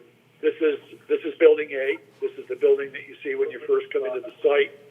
The shed roof on the end is an entrance porch to the management office. This is a place where visitors to the site can go in and either meet with the manager or get direction.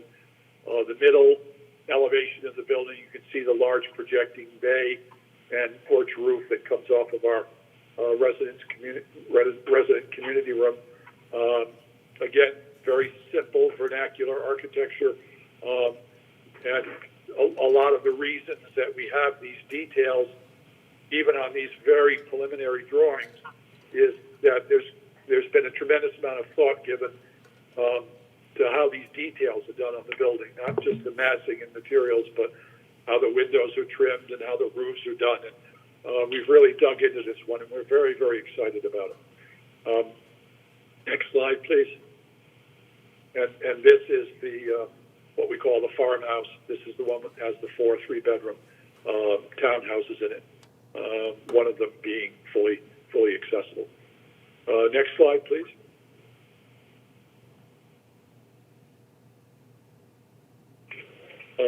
I won't go into detail unless the board desires it. These are just our unit plans, our various apartment layouts, 1 bedrooms, 2 bedrooms, duplexes. There's a lot of variety of unit types here. And again, working with David and Corey and both their organizations, we have really very carefully vetted these unit plans. I think it's going to be a really, really nice development. Certainly one of the better stick-built ones we've been able to do. These are aerial images, 3D images. Jim, did you have a question? Yes, back to the prior screen. I couldn't tell, but what is your height from ground level to the peak? To the peak? In larger buildings, I assume you're asking? Whatever. The tallest building we have is our middle building, Building B. On the uphill side, we're 36 feet from grade to the peak of the roof. And on the 3-story side, we are 45 feet from the peak to grade. So you asking for a variance?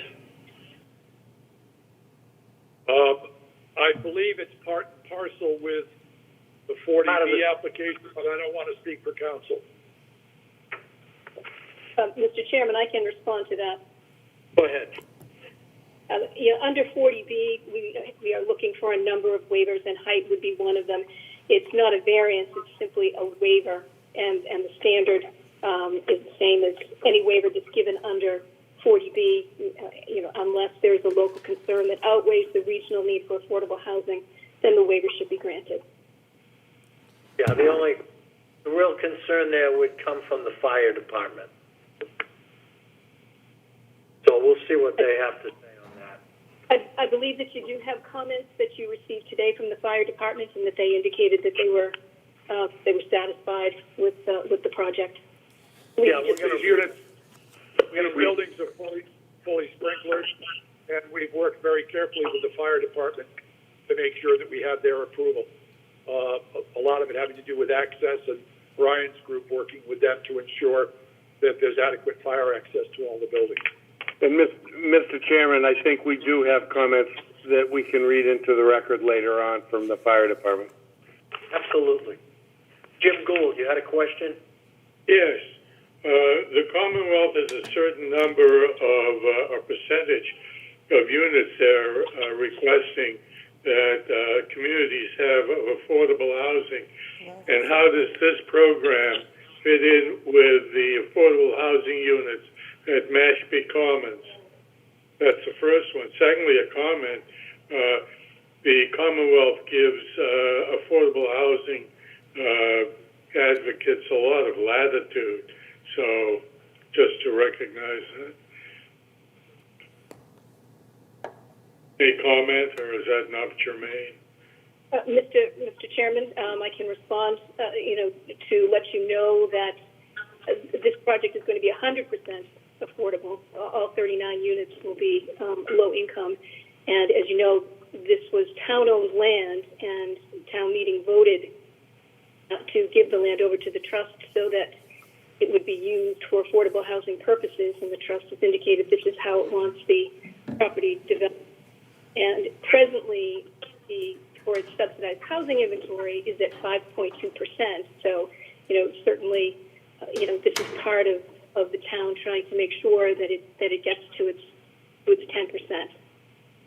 Very good. How does this combine with the affordable housing units at Mashpee Commons in meeting the Commonwealth's goals? Was my question. Well, you're at 5.2%, I believe, right now, so there is a bit to go. We can certainly look into what number of units are available there, and that will count towards the SHI. All of these units will count towards your SHI. Yeah. But we can look into Mashpee and get back to you. Mashpee Commons and get back. Mr. Chairman, I don't want to speak for Mashpee Commons, but I believe what they're building over there, I think they've committed to the zoning board under their special permit is a minimum of 12% of the housing that they're building in Mashpee Commons are affordable. Okay, well, this is going to be 100%. I know. Significantly improved. Yeah, very good. So let's move on with the presentation if the questions are done. Go ahead. I don't have anything further to add unless board members have any specific questions concerning the architecture. Obviously, that's my world. If there are questions about program or financing or the various aspects of the 40B process, we have other people on our team to answer that. So we can either stay with the architecture or move on to technical questions. Okay, I'm all set. Scott, do you have any questions on this? Sorry, muted. Nope. Everything I've been watching has been great. Good, that's good to hear. Scott is one of the builders on our board, so he's really in tune with what you've just presented. So it's good to hear that Scott has no questions on this. So, yeah, go ahead. Why don't we move on to, what did you say, the technical part? I'm assuming if there are other questions relating to the application having to do with, the various aspects of the 40B process, or how the program was arrived at, any general questions that should properly be directed towards the client group here. I'm happy to pass the baton. Yeah, I think that pretty well covers our prepared presentation. So, okay, that's any questions? My question. So, excellent. We had a number of comments from different boards, and I know everyone met.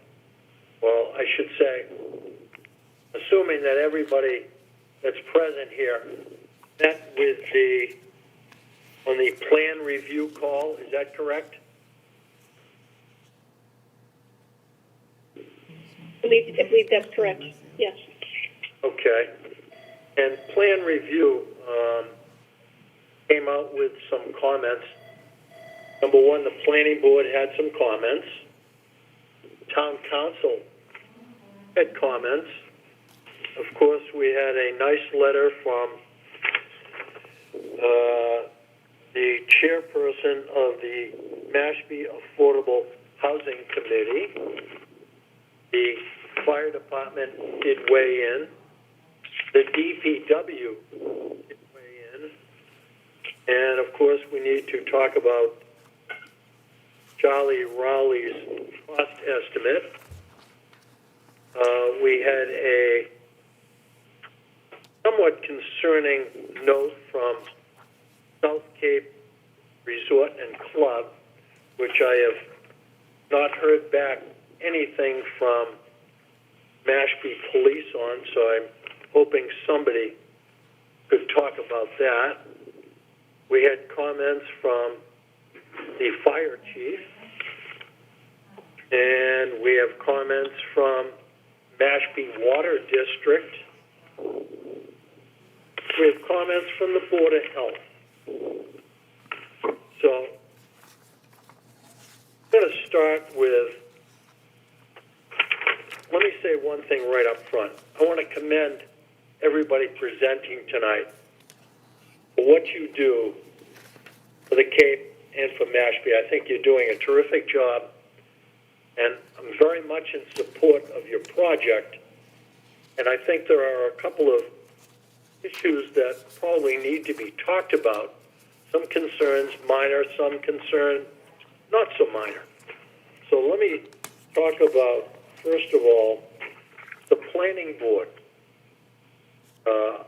I received a memo from Jack Phelan, who's the chairman of the planning board, and this is dated November 4th, and it's in reference to 950 Falmouth Road, Chapter 40B petition.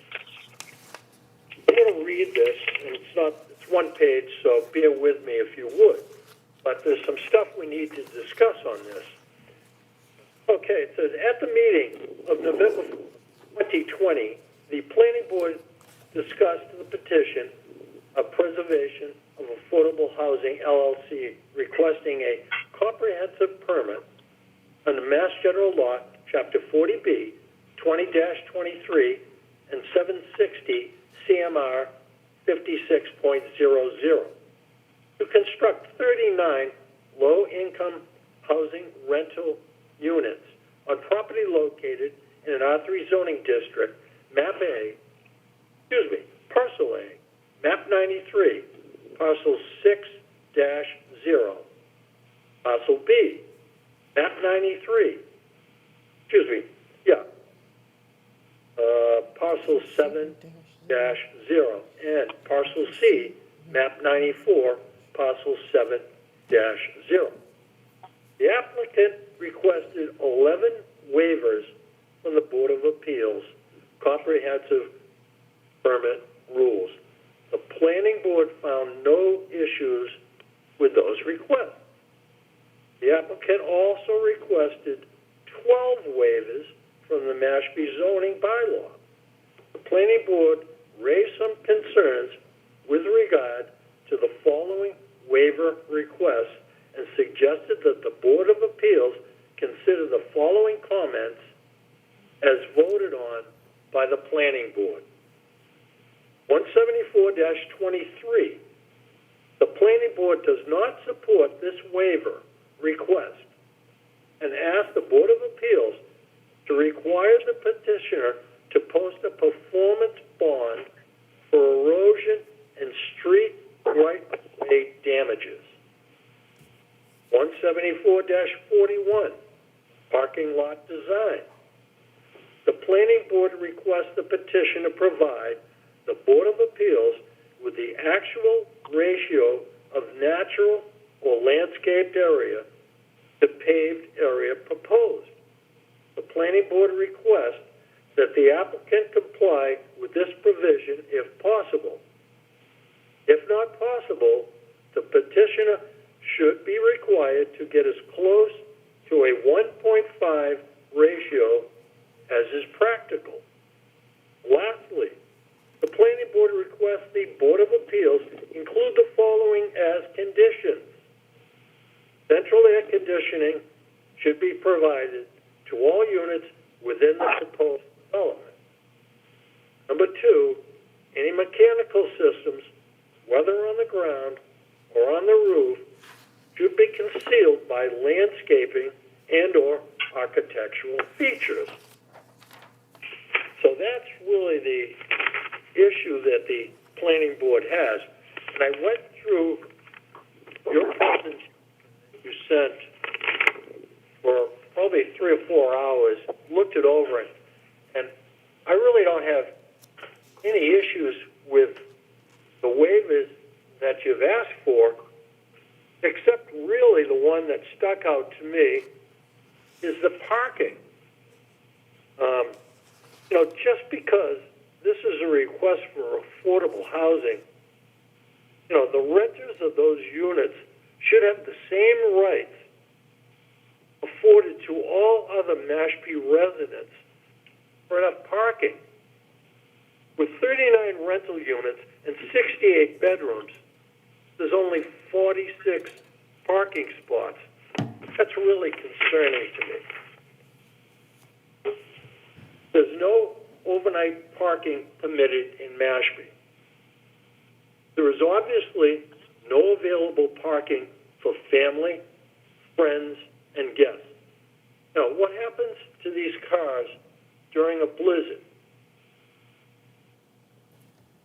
There should be 59 parking spaces.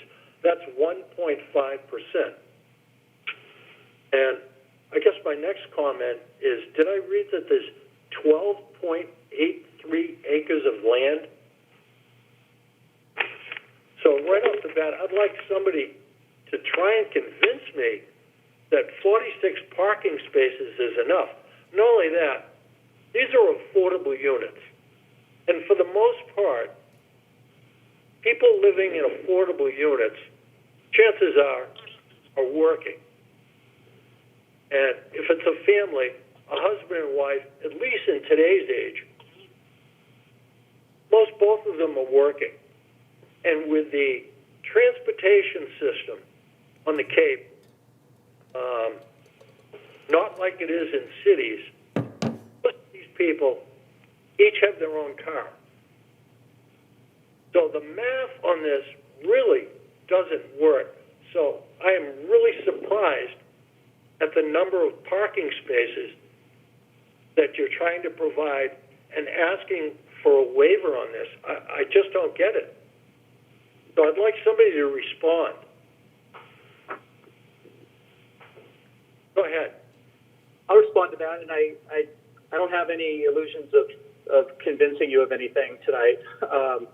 We anticipated that there would be some comment on this, and we, again, as we stated at the top of things tonight, recognize that this is sort of the start of the process, and so we appreciate all the feedback that we've received from the ZBA and the Planning Board and others. I'll say first off that as, again, a mission-driven organization that owns and manages literally thousands of units of affordable housing throughout Massachusetts and elsewhere, we absolutely agree with you about affordable housing residents deserving all the same basic amenities and features for their homes, including parking, that we would want to provide for anyone else. I think with a site like this, there are some inherent challenges given the proximity of the wetlands and some of the setbacks that we have to sort of fit within. And we tried our best to try to strike the right balance between that and recognizing the number of apartments that we had determined through our number crunching and sort of talking with the state agencies that provide the funding for this sort of thing, sort of end up driving some of those numbers. We will certainly be happy to go back and take a fresh look at things and see what we can squeeze out on the site. I won't put our engineer on the spot right this moment, but I'm sure we can put our heads together and see what we can figure out. It's certainly not. I do want to make clear that our motive is certainly not to try to be cheap or think that we can sort of just get away with providing less because this is affordable housing. And I know that Dave and Hack agree with that as well.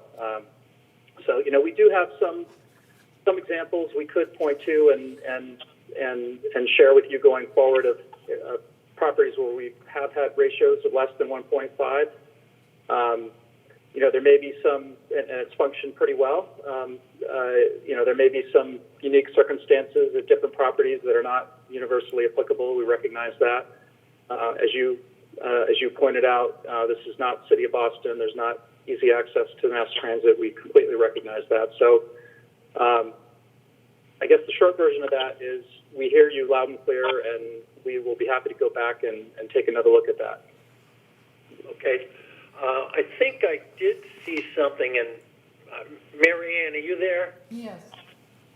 I think we did get something from, somebody made a comment, might have been fire or police, that there's some vacant land there that might serve as parking for like gravel parking, not necessarily paved. Do you have that email, Mary Ann, by chance? There wasn't an email, but there was discussion between Deputy Phelan and Evan, the town planner. And they did mention that there was a vacant lot that was at the entrance. But I don't know if that's something that they could look at. Okay, well, let me throw that out there as something that you could certainly talk to the town about. And again, even if it's doesn't have to be non-pervious. How about if there's overflow parking like gravel? And I'm not the expert on this. I'm just kind of throwing it out there to see if we can. Yeah, I appreciate that. Because I want to see this project go through. Right. Thank you. We definitely appreciate that, and we have had some experience elsewhere with utilizing some creative approaches with, permeable pavers and things like that. And we'll dig back into the site plan and see what we can figure out. But thank you. Okay. The next one, of course, is the one I mentioned first, is the planning board does not support the waiver of 174-23 regarding the petitioner posting a performance bond for erosion and street right-of-way. So I'm guessing that you had this conversation with somebody from the town already. Is that correct? Did anybody answer that? I wasn't part of any such conversation. And Did this come up during plan review? It didn't come to plan review. Okay, so you did not go to plan review at all? No, the 40B doesn't require it, John. 40B doesn't go in front of plan review. Okay, so is this the first you've heard of this? Yes. This is the first that we've heard that comment, yes. Okay. Well, we'll definitely factor that in. Would you like to comment on it?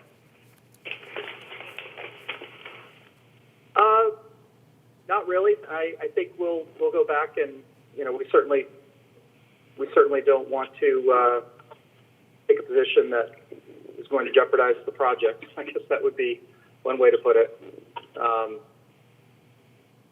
So I imagine that we will go back and provide a series of written responses to that and any other comments requiring follow-up. And we'll certainly have some homework to do after this, and we can definitely address that as part of that, if that's okay with you. Yeah, absolutely. And the last ones they talked about were, again, this is from the planning board. Central air conditioning should be provided to all units within the proposed development. That they're asking this be a condition of it, and any mechanical systems, whether on the ground or on the roof, should be concealed by landscaping and or architectural features. Well, I can't see the second part being a real big deal. The air conditioning, I'm sure, is something you need to discuss, but there, in this memorandum I got, it's pretty specific. So if you don't have a copy of it, I'd like Mary Ann to send out this to you. We comply with all of that. That is not a problem. All right. Thank you, Steve. I was going to say that. Okay. So that's certainly not problematic. Okay, the next one I have is from fire. Let's see.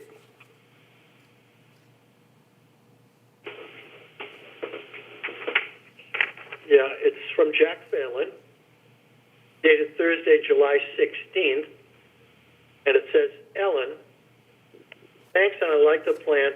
I'll talk to my fire prevention officer, but I do not see any outstanding fire department related issues. So that's something that somebody had brought up about fire, which I wanted to mention. The next one is from the DPW. I don't know if you have a copy of this. This is an email from Kathleen Laurent regarding 950 Falmouth Road, Chapter 40B. It's dated November 13th. Hi, Mary Ann. Below are my comments / questions. Number one, the town's subdivision regulations require 3.5 inches pavement thickness for residential streets with up to 25 units. 1.25 inch binder, 1.25 inch top. The project is only proposing a total thickness of 3 inches. So in other words, it's a 1/2 inch short. Number two, crossroad, which is existing, is in poor condition. Is any improvement proposed, especially with the additional wear and deterioration that may be caused by the project's construction? Number three, there is not a turnaround / snow storage area provided at the end of Cross Road. Number four, what are the provisions for snow storage within the parking areas, specifically with respect to the proposed curbing, sidewalks, and planting areas? The town does not currently plow Cross Road. Is there information based on similar projects, either in Mashpee or elsewhere on Cape Cod, to support the provision of only 1.18 parking spaces per unit for both residents and visitors? Question mark. What is proposed for lighting for the parking areas? Provision of dumpsters for recycling is required in order to comply with Mass DEP's waste bins. Let me know if the board has any additional, needs any additional information. Kathleen Laurent, Director, Mashpee DPW. So, Mary Ann, let's make sure everybody gets a copy of this. I did send that along to Alana. There's a 2-page letter here from Mashpee Affordable Housing, and I'm not going to read it, but they're totally in favor of your project, as I think everybody on the zoning board is also in favor of your project. So rather than read it, we will enter it into the record, but it's a very nice letter. Let's see.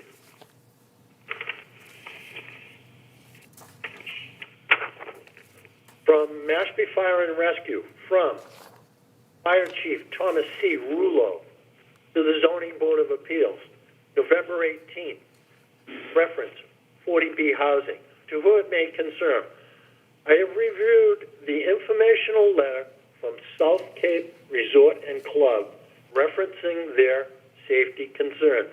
Although I am sensitive to the concerns outlined, the responsibilities of Mashpee Fire and Rescue Department are germane to fire protection and accessibility of the housing units. Construction of the access roads, which can accommodate our apparatus turnarounds as required by regulations. The plans were reviewed and met our requirements. The other safety concerns outlined in the letter are not addressed in Massachusetts fire codes. Very truly yours, Thomas C. Rulo, Fire Chief.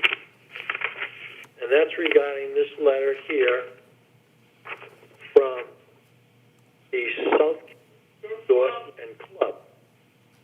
Okay. It's a letter to the Mashpee Zoning Board of Appeals. It's dated November 18th. We just got this.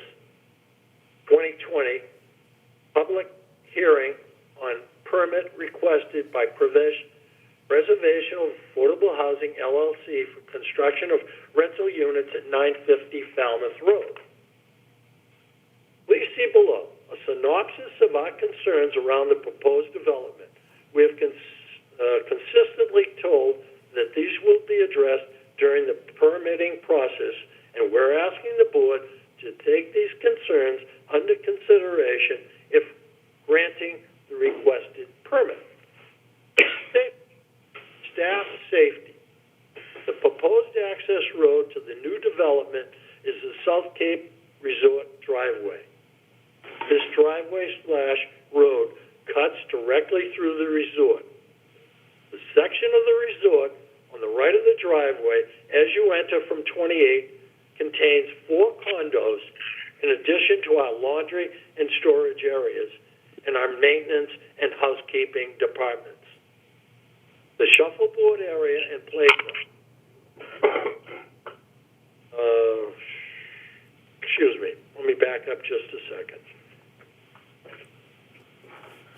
The section of the resort to the left contains 31 units, outdoor and indoor pools, tennis courts, shuffleboard, and playground.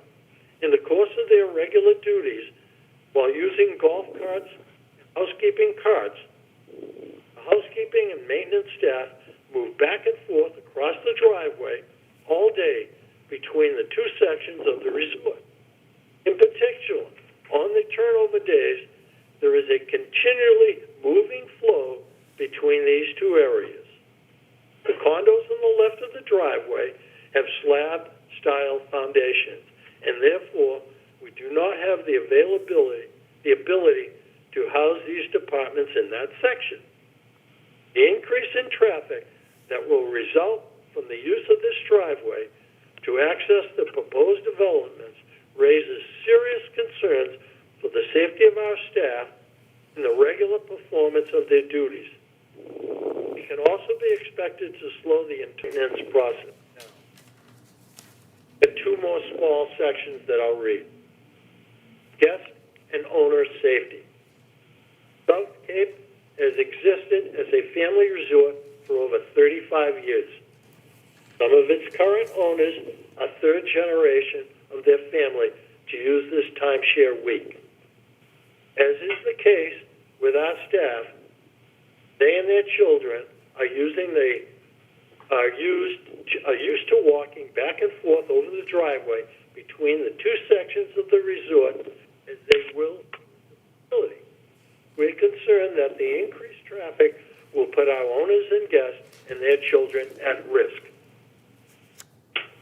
Next section, impact on availability to do business, on the ability to. Resort was designed as a single contained entry. This was certainly part of its appeal to its owners. We are concerned about monitoring our pools and other facilities with a close proximity to the proposed development. To date, we do not have any detailed discussion around buffers between the resort and the proposed development. Last but not least, construction phase. All of the above concerns would be magnified during the construction phase. The noise and dust generated during construction will greatly impact our guests' enjoyment of their vacation. We're asking for the construction does not take place during our busiest season.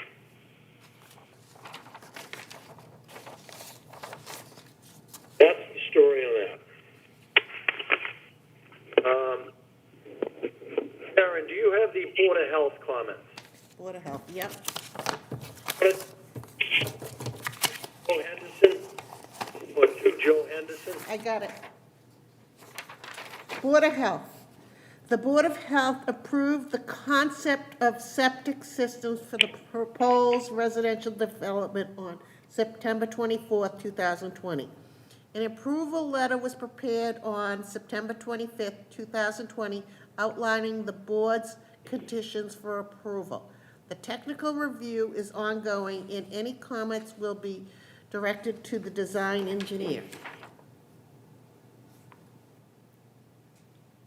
Okay, well, I have a letter here dated September 25th. Do you have that one? Do I have that one for you? Yep, I got it. We got it. Could you read that one also? Okay. Okay. It is dated September 25th. Mr. Joe Henderson, P.E., Horsley Witten Group, Inc., 90 Route 6A, Unit 1, Sandwich, Mass. Okay. Dear Mr. Henderson, on September 24th, 2020, the Mashpee Board of Health reviewed the Title V design plans for the proposed residential development located at the above reference address. The design plans were entitled Utility Plan, 950 Falmouth Road, Conceptual Development, Mashpee, Massachusetts, dated April 2020, scale 1 inch equals 20 feet, prepared for preservation of affordable housing sheets WW1 and 2. The septic system would service 3 proposed buildings with 39 dwelling units and containing 69 bedrooms. The total design flow for the project would be 7,590 gallons per day. No variances were proposed on the plans. You appeared at a virtual meeting to represent the project to the board. At the meeting, the discussions covered the technical design and location of the proposed septic system that would serve the new residential building. After discussion, the board voted the following: to require revised design plans that depict the details and specification of the septic components and general notes. The health agent shall review and approve the plans as part of the Zoning Board of Appeals submittal or the building permit package. 2, a generator shall be provided for backup power. 3, a 4-inch diameter vent manifold shall be provided on the soil absorption system. 4, the installation shall occur in accordance with the DEP provisional approval letter for the bioclearing system. If you are aggrieved by the decision of the Board of Health, you have the right to appeal to a court of competent jurisdiction in accordance with the laws of the Commonwealth. Should you have any questions, please contact the office at 508-539-1426, Glen Harrington, Health Agent.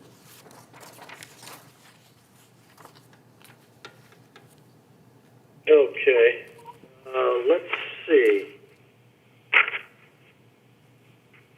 Marianne, I think we have something from Charlie Rowley on a cost estimate. Yes.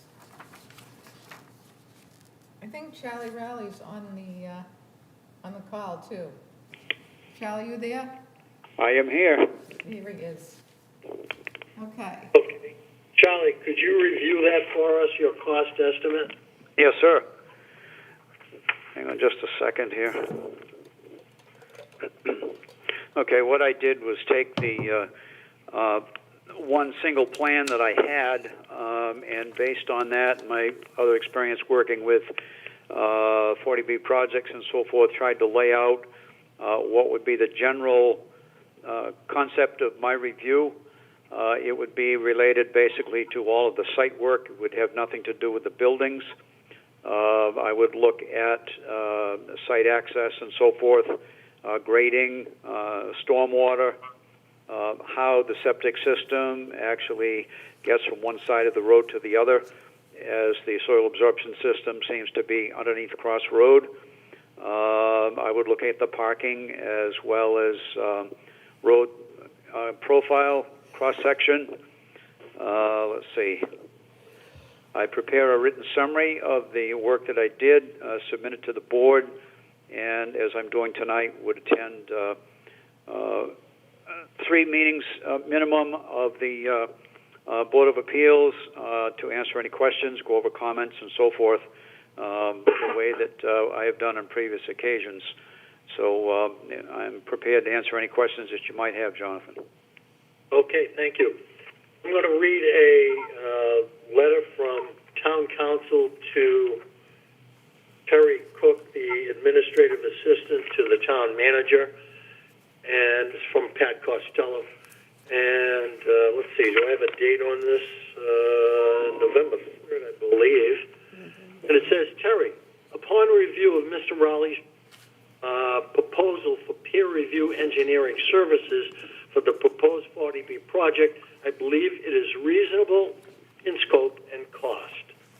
The ZBA can retain the services of a consulting engineer for guidance pursuant to MGL 40B, Section 21, and the Board's Comprehensive Permit Rules, Section 4.00, which reference the employment of outside consultants provision of Mass General Law 44, Section 53G.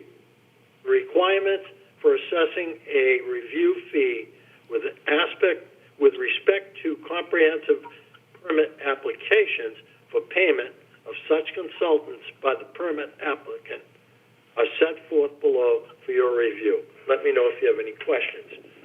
So he thinks everything is fine regarding that. And Mr. Chairman, may I ask a question?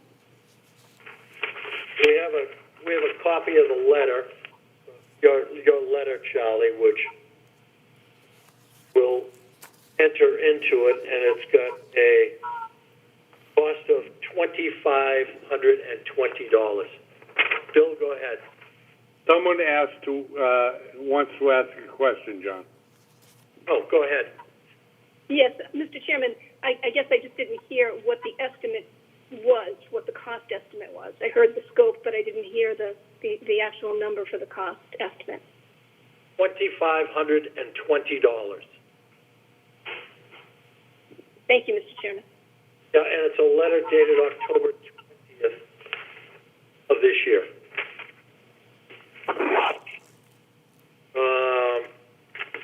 Last but not least, I have some comments from Town Council, and I'm just going to paraphrase a lot of this.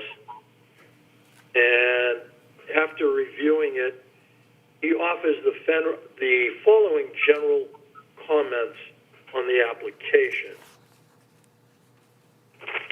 And there's a lot of boilerplate here, et cetera, on how everything is done very well, et cetera, et cetera. But it goes on and says, while the applicant apparently did not submit a copy of the deeds for the 3 subject parcels and noted that its interest in the property is based on an agreement for a prospective ground lease with MAHT, it has requested a waiver of the requirements of the application form. Given that the subject property is town-owned, I do not deem this waiver request to be unreasonable. I would, however, request from the MAHT a copy of the subject and the development agreement of the ZBA file and the record of proceedings in this matter. So that's what Town Council is looking for on that. Let's see. Similarly, because the property is presently town-owned, I see no issue with the request for a waiver of the tax collector worksheet. Let's see. I noted that on page 2 of the comprehensive permit application narrative, the applicant notes that the project will be served by water supplied by the Mashpee Water District, and it requests that the ZBA grant any water connection relief required for the project as part of the comprehensive permit. While I do not believe such relief from the requirement of a water district is permissible, again, I would recommend that a copy of the subject application be forwarded to the Mashpee Water District for its review and comment. Well, we sent that over today, and we did get some comments from Mashpee Water. So, Sharon, would you read the comments today? Okay, Mary Ann spoke with the Water District today, and this is in Mary Ann wrote the letter. I spoke with Andy Marks at the Mashpee Water District regarding the 40B project. He is well aware of this project, but because it's short notice for the hearing, he gave me the following comments. He has not seen any plans that show the water connections and would require those plans to be submitted by the applicant to the Water District. He could provide the water connections if the standards are met. And best regards, Mary Ann. Okay, thank you. Let's see. Next, waiver requests relative to ZBA fees can be granted in the discretion of the board. The applicant does request a waiver of the legal counsel services fees of $7,500 and the financial expert fee of $5,000 with respect to legal fees.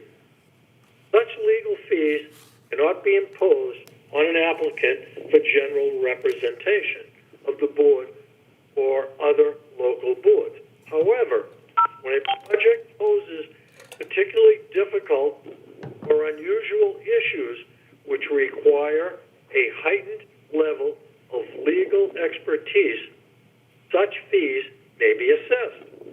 The applicant contends that the need to retain a financial expert is premature at this time, since the regulations provide that the ZBA may not request a review of financial statements for the project until after the precondition of 760 CMR 56.05(6)(a)(1) are met. I suggest that the board deter any determination of these waiver fees until it has a clearer sense of the complexity of the project issue. So I think, is it Ms. Quirk? I think you brought up the subject of the check that we're holding. Is this what you're talking about? Yes, Mr. Chairman, and I think the town council was agreeing actually with respect to the pro forma check for the $5,000, because that is certainly not something that would be happening until after the presentation is done, after the peer review is done, after all comments are gone through, and after the board and the applicant go back and forth. So our point is that it really is premature to be asking for that money at this point. And with respect to the $7,500 for the legal review, certainly, it would be appropriate in the event that there was some specific legal documents that was generated as part of the application during the hearing process that needed to be reviewed on your side. Let's say an easement, instrument, something like that.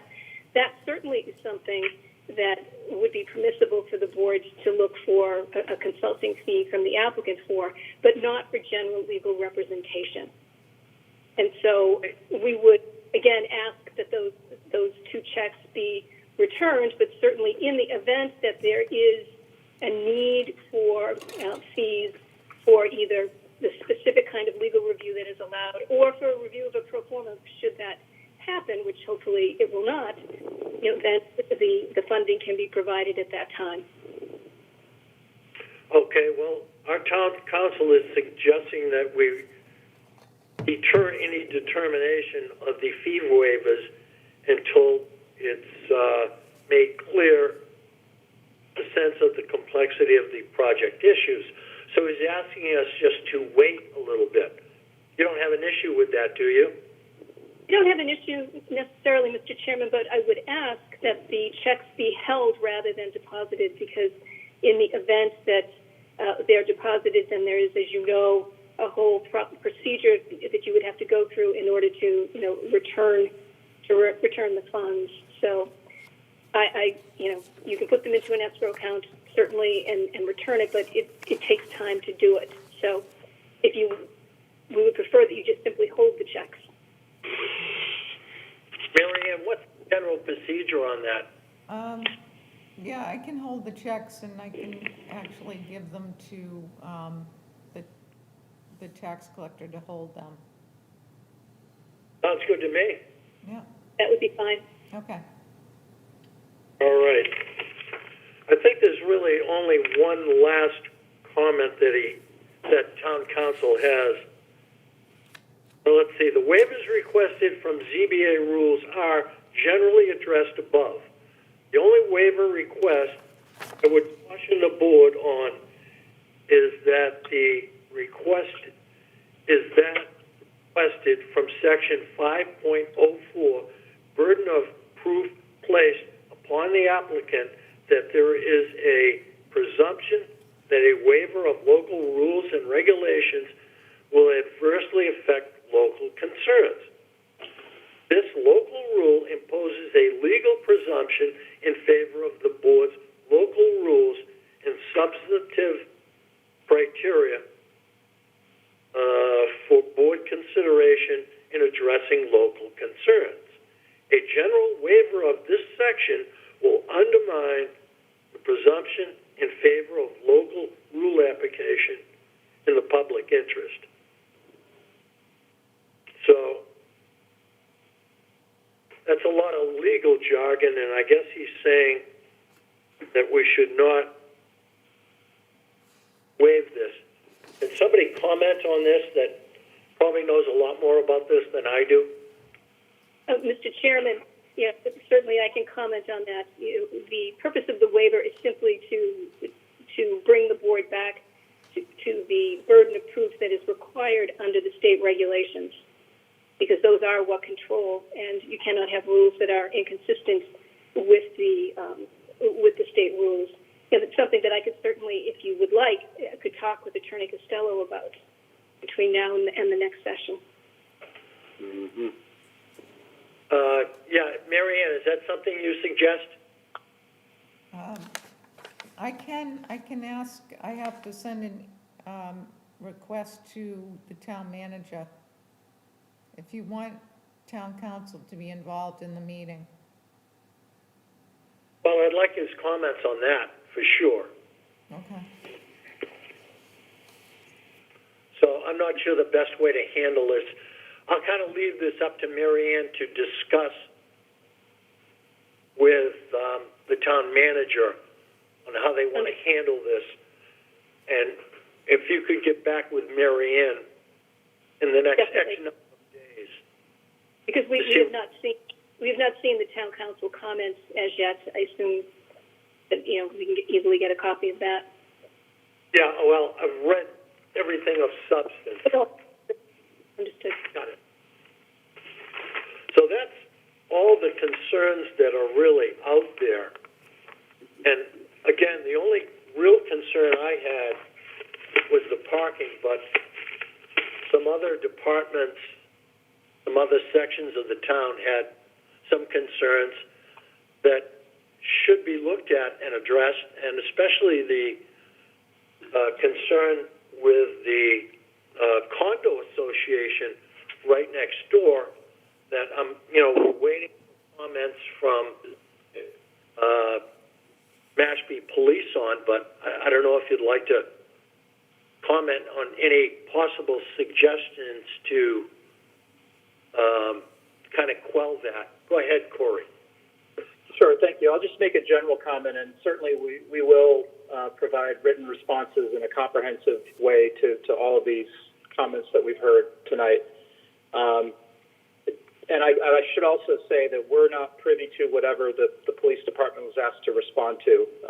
So that I'm not really sure what that's referring to. But to the extent that there are concerns about the proximity to the existing property and the access to our proposed project, I'll just say generally that, we do have a lot of experience, as I said earlier, with being good neighbors.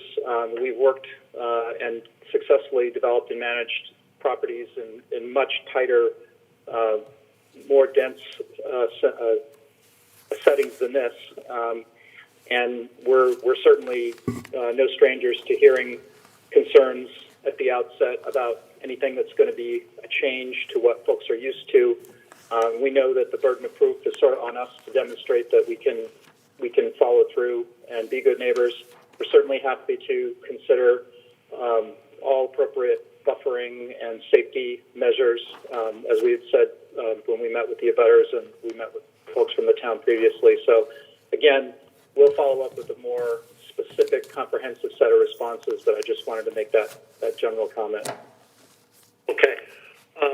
Mashpee Police we asked them to comment on the letter that I received from the South Cape Resort and Club, and it's a one-page letter with a paragraph on the second side. I'd like that you get comments or copies of all these concerns so that you can know what's on the table. And I'm sure Mary Ann can get you copies of everything, and especially including a nice comment from Mashpee Affordable Housing. Thank you. Okay. That's really all I have at this point. I think there's some work that needs to be done, and we should certainly meet again. But before we do that, let's kind of go around to anybody that might have some questions, comments, or concerns. And I just start right with Jim Gould. Jim, do you have any? I have a question. I'm sort of confused. Is this driveway going through Southport Cape Resort a driveway, or is it a public road or a paper street or something? Or is the access to that through another private piece of land that has to be adjudicated some way or other? Okay. Mr. Chairman, what this is an approved subdivision way that was approved, a number of years ago, and then a portion of it was constructed to serve the existing development, and the present project would continue along within the approval of that prior subdivision way. So there is an approved subdivision way, dating back quite some time, and that's what they'll be using. Okay. Then they have a right to do that, in other words. Yes. Okay. Rosaline, is it? Thank you, Mr. Chairman. I'm Rosaline. I'm the General Manager of South Cape Resort. Thank you for reading our letter and addressing our concerns. Greatly appreciated. And just also to say, just to follow up on that, yes, it was a subdivision. It's a somewhat unique situation because it was designed as a resort. It was intended to be a larger resort, and there was a tax taking at some point in the town, I think back in the early 90s. And that's how the town ended up with the land. I understand and appreciate Corey's experience with this, but our situation is somewhat unique because this more or less places a separate development pretty much, I don't know if you've had the opportunity to visit, but it pretty much puts it in the center of the resort, which creates a lot of concerns, for our owners and the safety issues that we addressed in the letter. Where they're just used to using it as a driveway. We call it a driveway. I guess we'll think of it as a road going forward, but we call it the South Cape driveway. Again, as I said, all of our maintenance departments are housed in one section. And if it had turned out that it was a larger resort as opposed to two separate developments, obviously it would be a different situation. So, and again, it's concerned about the buffers also because they're very different. These buildings are towering over ours. It's a very different type of development. Well, you've brought up some concerns that I think should be talked about between condo association and this group of people right here to see if there's some ways to alleviate those concerns, whether it's, I don't know, speed bumps, crosswalks, you name it. I have no idea. But I'm sure with all these people here, we can figure out a way to make this work for everybody. I think that's the goal. Because you guys are going to be neighbors.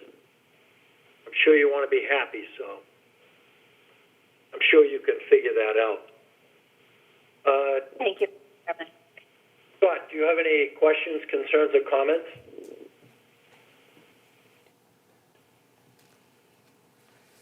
Muted the phone. Mute, sorry. No, Jim asked the question that I had, the same thing. I was confused on the driveway if it was a road, but that was clarified. Okay.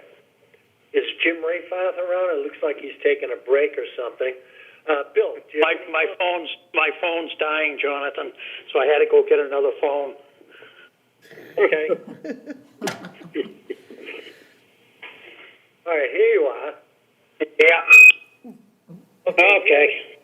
Questions, comments, or concerns, Jim? No. Okay. How about Bill? No, I don't think so. I think I like the project, and I think that as long as the applicant addresses some of the concerns that have been raised tonight, I think we can move this thing forward and continue to a new night. Okay. Sharon, do you have any comments, questions? No, everything's been taken care of. Okay, and George? No comments. Thank you. Okay. Anybody else that's out there would like to speak on this? Actually, Jonathan, this is Charlie. Okay, Charlie. Am I to assume that I have the board's approval to go ahead and begin the review? Absolutely. Okay. That's probably something we have to vote on. Is that correct, Mary Ann? Yes, and you have to vote whether the applicant is going to provide a check for that, to put it. I'm sorry, you're breaking up. Say it again. The applicant needs to provide a check for that.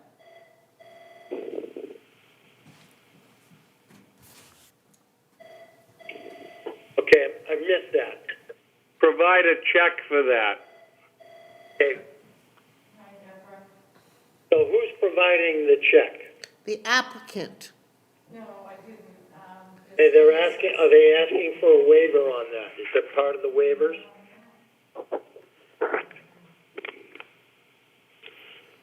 No, and we're happy to provide a check for that. Okay. Well, again, the amount is $2,520. Is that correct, Charlie? That's correct, and it should go to the town of Mashpee, not to me. Correct. Got it. And it will go in a... It'll go into... Mary Ann, help me out with this. Where does it go into? We'll set it up under a general account, and then we'll, as Charlie basically will email me his inspection report, and each time he does an inspection, he sends me his invoice, and then we just withdraw from that account. Okay. If I could just ask also on that housekeeping note, if it would be possible for someone to provide either Ms. Quirk or someone on our team with an email, just something very brief, formally requesting that. That way we have something to provide for backup for our finance people to cut that check. Basically, something that can stand as an invoice. Sure. Mary Ann, send a copy of Charlie's letter with the price. I've misplaced it here. Yep, I can do that. You can just send it to, Did you get it, Alana? did you just send it? I don't think I sent it to you, because I wanted the board to look at it. Yeah, if you just send it to me, that will work. Okay, thank you. Thank you. Do we have someone on hold? Yeah. Do I hit the hold? Karen, do we have Charlie's letter so we can have, let's say, Scott make a motion to accept this letter? Hang on. We have someone on hold. Okay. Hang on. Hang on. Let's do the letter first. Hang on. Mary Ann, where's that letter? Mary Ann's running, she's getting her steps in. I think you just had it. That's so, yeah. This one? Hang on. This one here? This one? Yes. All right. Do you want me to read the letter? Actually, if you put it up, all we need to do is, we want to vote on it. Is there a date on the letter? Yeah, there's a date on it, 20th. John, and Go ahead, Bill. I don't think she needs to read the whole letter. What's the date of the letter? October 20th. I got it. Yep. The letter dated October 20th. It's a page and a paragraph. And it's regarding the peer review cost estimate for the comprehensive permit for 950 Falmouth Road. So if you'd like to make a motion to accept this letter. I'd like to make a motion to allow Charlie Rowley to continue his review as per the letter he provided on October 20th, and that the applicant will provide a check for $2,520 made out to the town of Mashpee.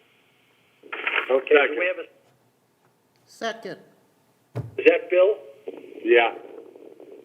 All right, so let's do a roll call. Jim, how do you vote? Yes. Okay, and Jim Gould, how do you vote? On mute. Yes. Thank you. Scott, how do you vote? Yes. Bill, how do you vote? Yes. I vote yes. Okay, so I think we're all set with that housekeeping thing. So, Charlie, you're good to go. Are you still with us, Charlie? I am. I was just going to ask if Brian would have a full set of plans that I could look at. These little 8.5 by 11s I have are just too small. Yeah, Charlie, this is I Brian. think I you can sent get it to those this. plans to you. We can put them in the mail, or if you want to stop by the office, I don't know how to just do it, though. let me know. Send me an email. Okay, will do. Yeah, look forward to working with you again, Charlie. Yeah, me too. It's been a while. It has been.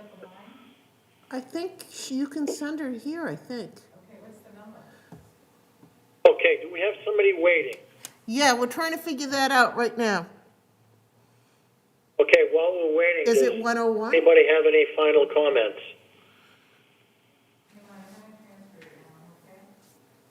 Yeah, one comment, John. Just we want to make sure that Mary Ann gets the applicant all the documents that they've requested so that they can have a review of them. All the There comments. used to be, wait,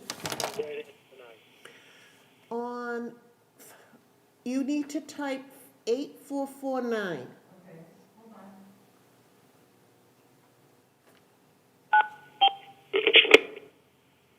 Did it code? All right, we need to discuss a date for continuance on this. I think. Mary Ann, what's available? January, or do we have January. anything in December available? January 13th. Date again? January 13th. Okay. Okay. Does that work for Corey? Does that work for you? January 13th? Yes. All right, Is the person on the line now? I am. Okay, our resident is here. Oh, okay. Hi. Just if you would, for the record, give us your name and address.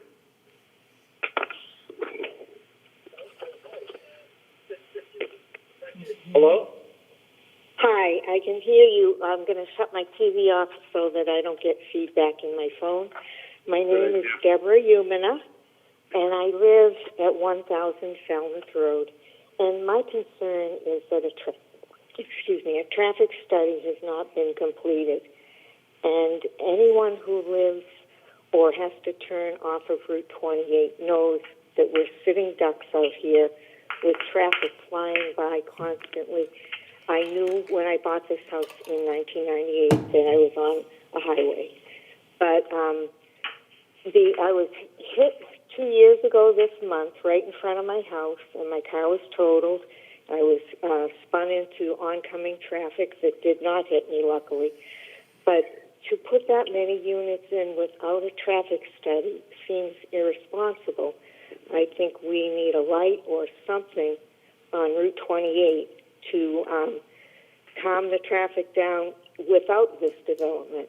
And I'm not really upset about the development, but I am upset that we are being put in danger out here. So that is my request, that somebody, I don't care who does it, somebody do a traffic study and please address this problem that we're having. Okay.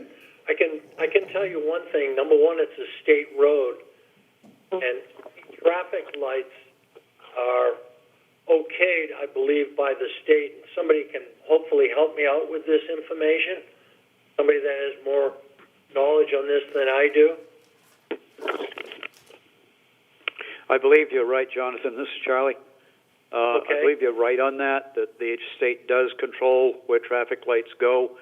It depends on the volume of traffic at the particular intersection, and the fact that it appears that the crossroad is a subdivision road that was previously approved has some impact on that already.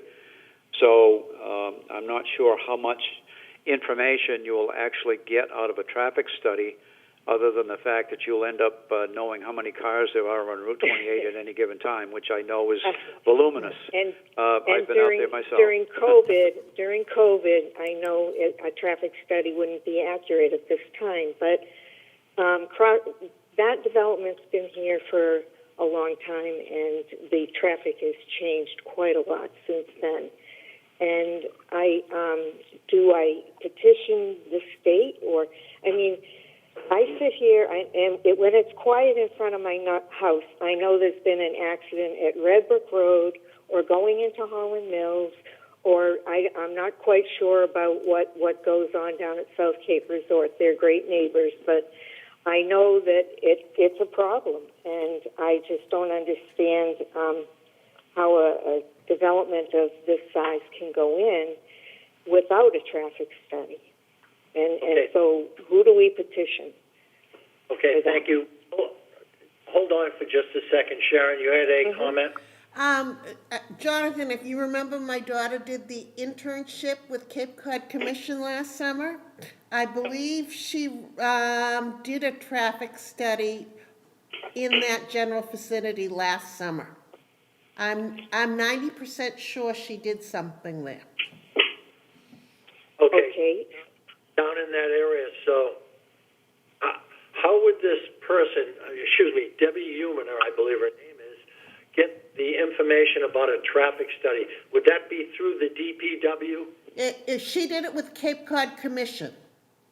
Cape Cod Commission. The town. Or would she call the Cape Cod Commission or the DPW in Mashpee, or what? I would think Catherine would have that information because she probably requested the study herself. Because Catherine, I know Catherine. Yeah. Catherine Lorenz? Yes. Correct. Okay. She's director of the DPW. Right. Okay. Well, I guess that's my beef, and I don't know whether we can do anything to help with this situation, but I just can't imagine what it will be like with possibly 2 cars per unit in there coming in and out, and with the way it is now, it's ridiculous. So, just my comments, that's it. Thank you for your comments and concerns. All right, thank you. Thank you. Okay, anybody else waiting? Nope. Okay. So rather than stay all night, why don't we continue this till, what is it, January 13th? Yes. Okay, Corey, I want to make sure that you get everything that you need regarding all concerns that were brought up tonight. Yep. And make sure that, I'm sure Mary Ann will send all of these to either you or someone else on your team. I can send them to Alana. So you can be fully prepared for the next meeting, so we can certainly talk about it. But Mr. Chairman, Mary Ann has been terrific. She did send some comments that she received today. We did get them. Obviously only some of them today, and we didn't get all of them because I believe she probably didn't have all of them. But she's been terrific about getting them to us. Excellent. Well, I really like your project, and I want to see this go through. I want to make sure everybody is happy on this. So that's the goal here, I think, is to make the town and certainly your group and the state and the city happy. So that's my comment on this. So let's see. Scott, would you like to make a motion to continue this? Sure. My only question is the actual address of the project 950 Falmouth Road? Yes. Yes. So we're agreeable to, let's see, January 13th, 2020. Yep. That's what I got. Scott, Chairman, it's at the request of the applicant. Right, that's what I'm asking. So Corey, would you like to request that? Yes, I'd like to request that we be added to the agenda for January 13th, 2021. Okay. Scott, if you would. At the request of the applicant, I'd like to make a motion that we continue the 40B project for 950 Falmouth Road to January 13th. And Mr. Chairman, could you indicate what time? It'll be 6 p.m. 6 p.m. Thank you. Okay, so let's see. Jim Gould, second. So, Jim, how do you vote? Yes. Jim Rayford, how do you vote? Yes. Scott, how do you vote? Yes. Bill, how do you vote? Yes. And I vote yes. So, excellent. Thank you all. And a great presentation. And we'll see you in the new year. Sounds good. Thank you all for your time. Thank you. Thank you. I appreciate it. Good night. Good night.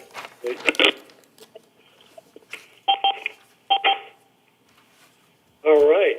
Kevin, welcome back. Hey, yeah. Okay, so let's see. Aaron, would you read the first other business? Are we supposed to, is that our next step? Yeah, but you can read that and then. Okay, board to discuss and approve Edward Hinchy's interest in joining the Zoning Board of Appeals as an associate member. I believe we got an email today. Yes, he declined. Okay, do you want to read that email? Somebody? No, I don't think I printed it off, but. I don't think you gave me that. No, I didn't print it off. I apologize, but. I might be able to find it because you sent it. Let me look. I read it, and he was unavailable and requested to remove his name from consideration. Okay, was it dated today? I believe so. Yes. So it was dated today, and it was addressed to Mary Ann. Yes. Mm-hmm. Yes. Okay, so Scott, would you like to make a motion on that? To accept his motion that we accept withdrawal? the letter from Mr. Hinchy to not apply to be a board member of the zoning board.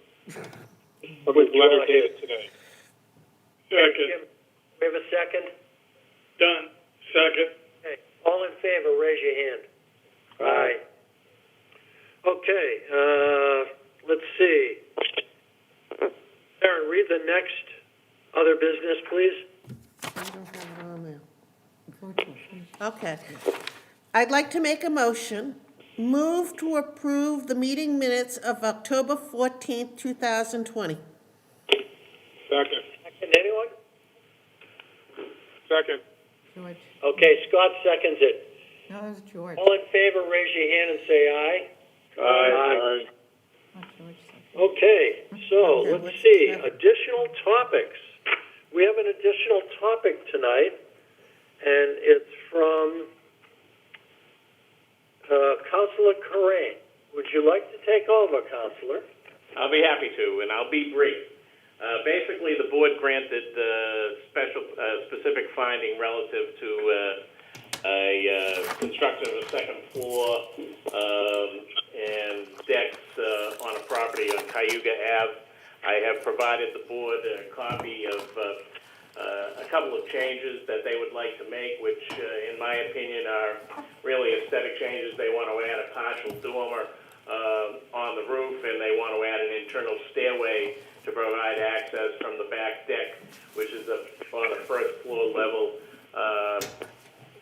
so that they can get access from the deck directly to the ground. Like I said, I believe these are basically cosmetic changes and should not really involve the need for any kind of zoning relief. And we were asking for the opportunity to just submit the revised plans, have them made part of the board's file, and allow us to move forward with those cosmetic changes. Scott, did you look at this? No, I haven't seen the plan. Do I have those? Mary Ann, can you put it up? I know, I don't. Excuse me? Yes, we do. We have this. Oh, okay. Hang on. I get. Oh, this is the, there we go. I don't know if you're gonna blow it. Okay, yeah, hang on, let me share.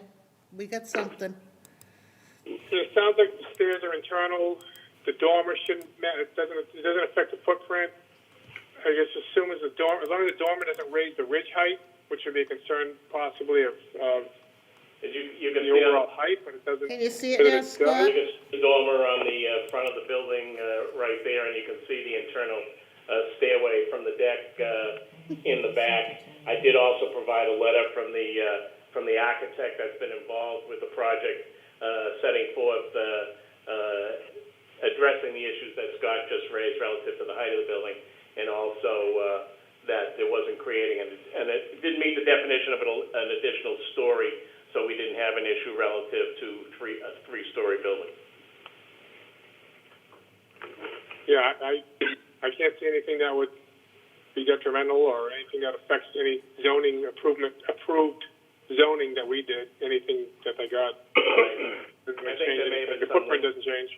They might have changed the size of some of the windows or something too, but again, that's cosmetic in my opinion. Okay. I don't think we look at anything like that as an issue. I know other towns do. He's probably asleep. Is Charlie have to submit all this to Charlie for his approval. I don't know if these plans have been approved already by Charlie. If he has a building permit, they'll have to obviously go to Charlie and make the adjusted plans for him.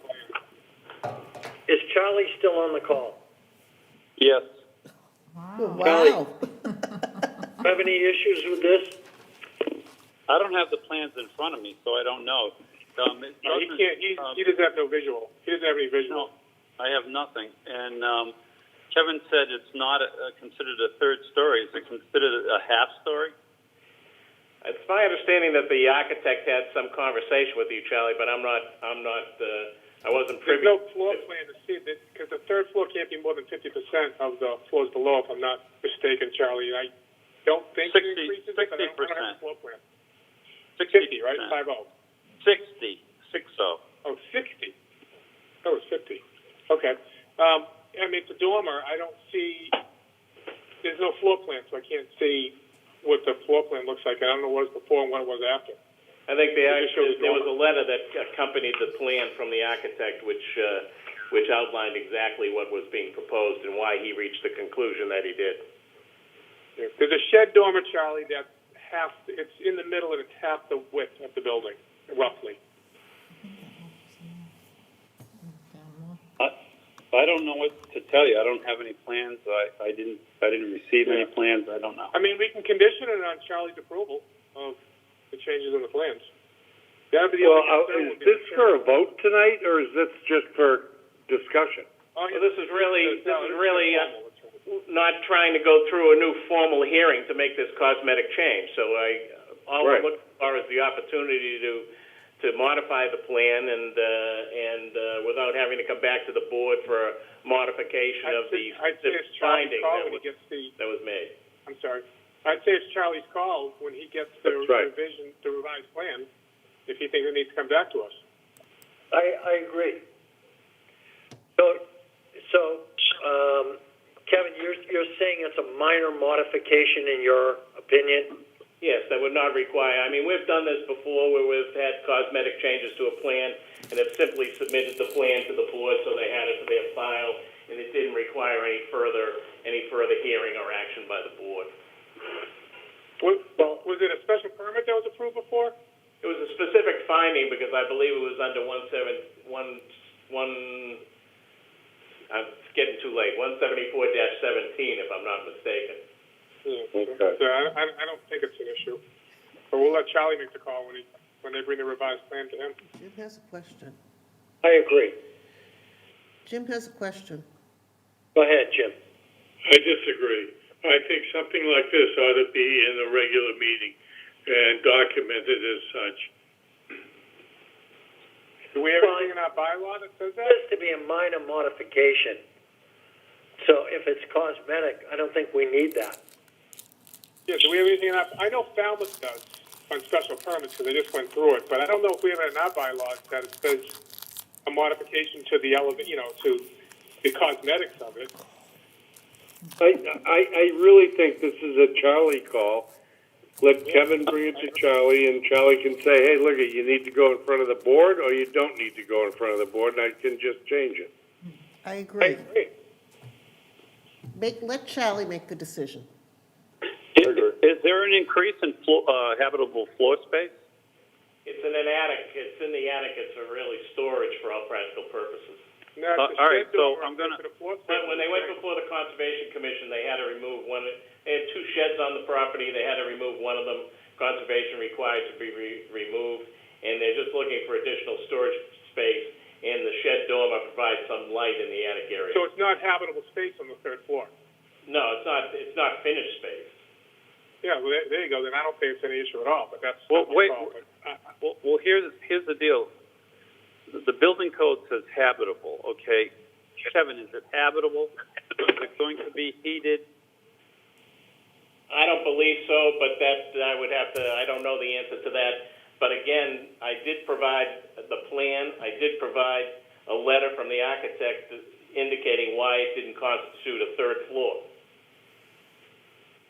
based upon his interpretation of the town's bylaw relative to what a story was.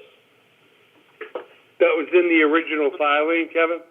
This was the information I submitted with my letter to John, pointing out these consequences and request. Yeah.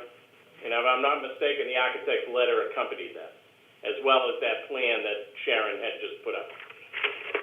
Here's the architect's letter. But there are no plans, as Scott was saying.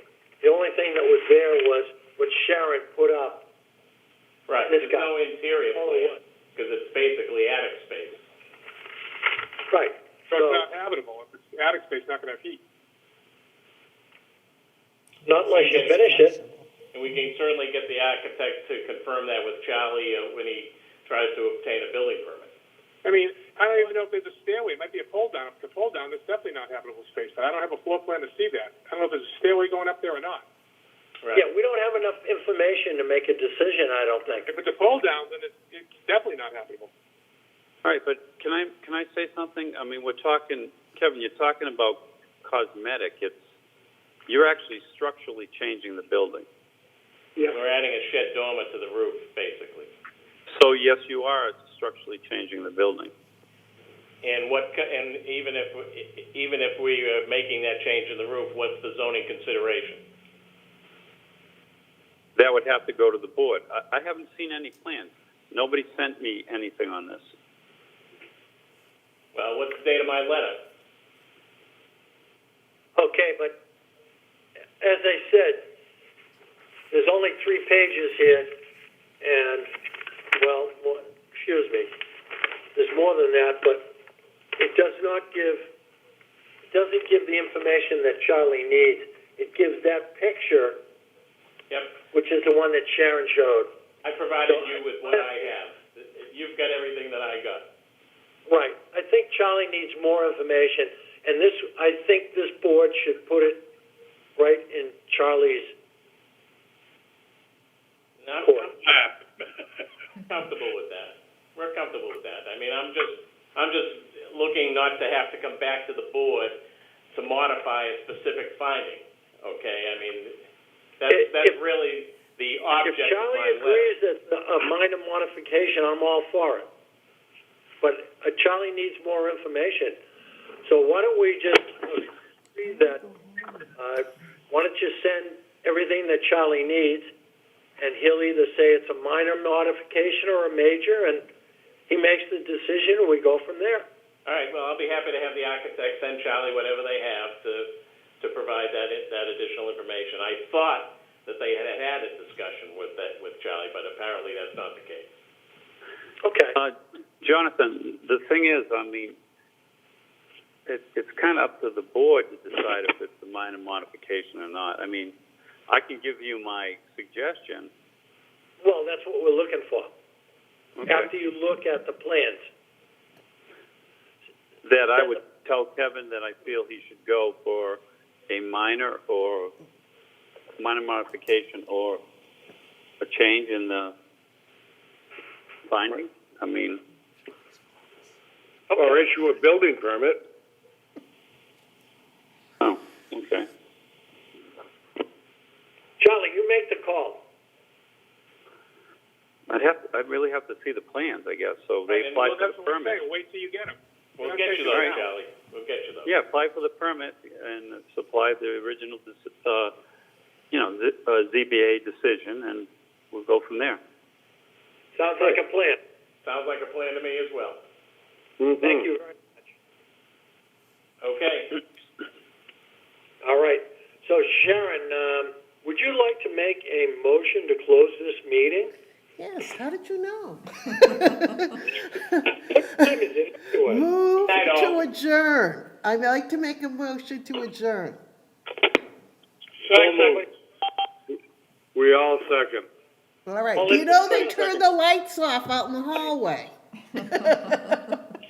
See ya. Great Bye. job by Right. everybody. Good night. Well done. Thank you. Hey.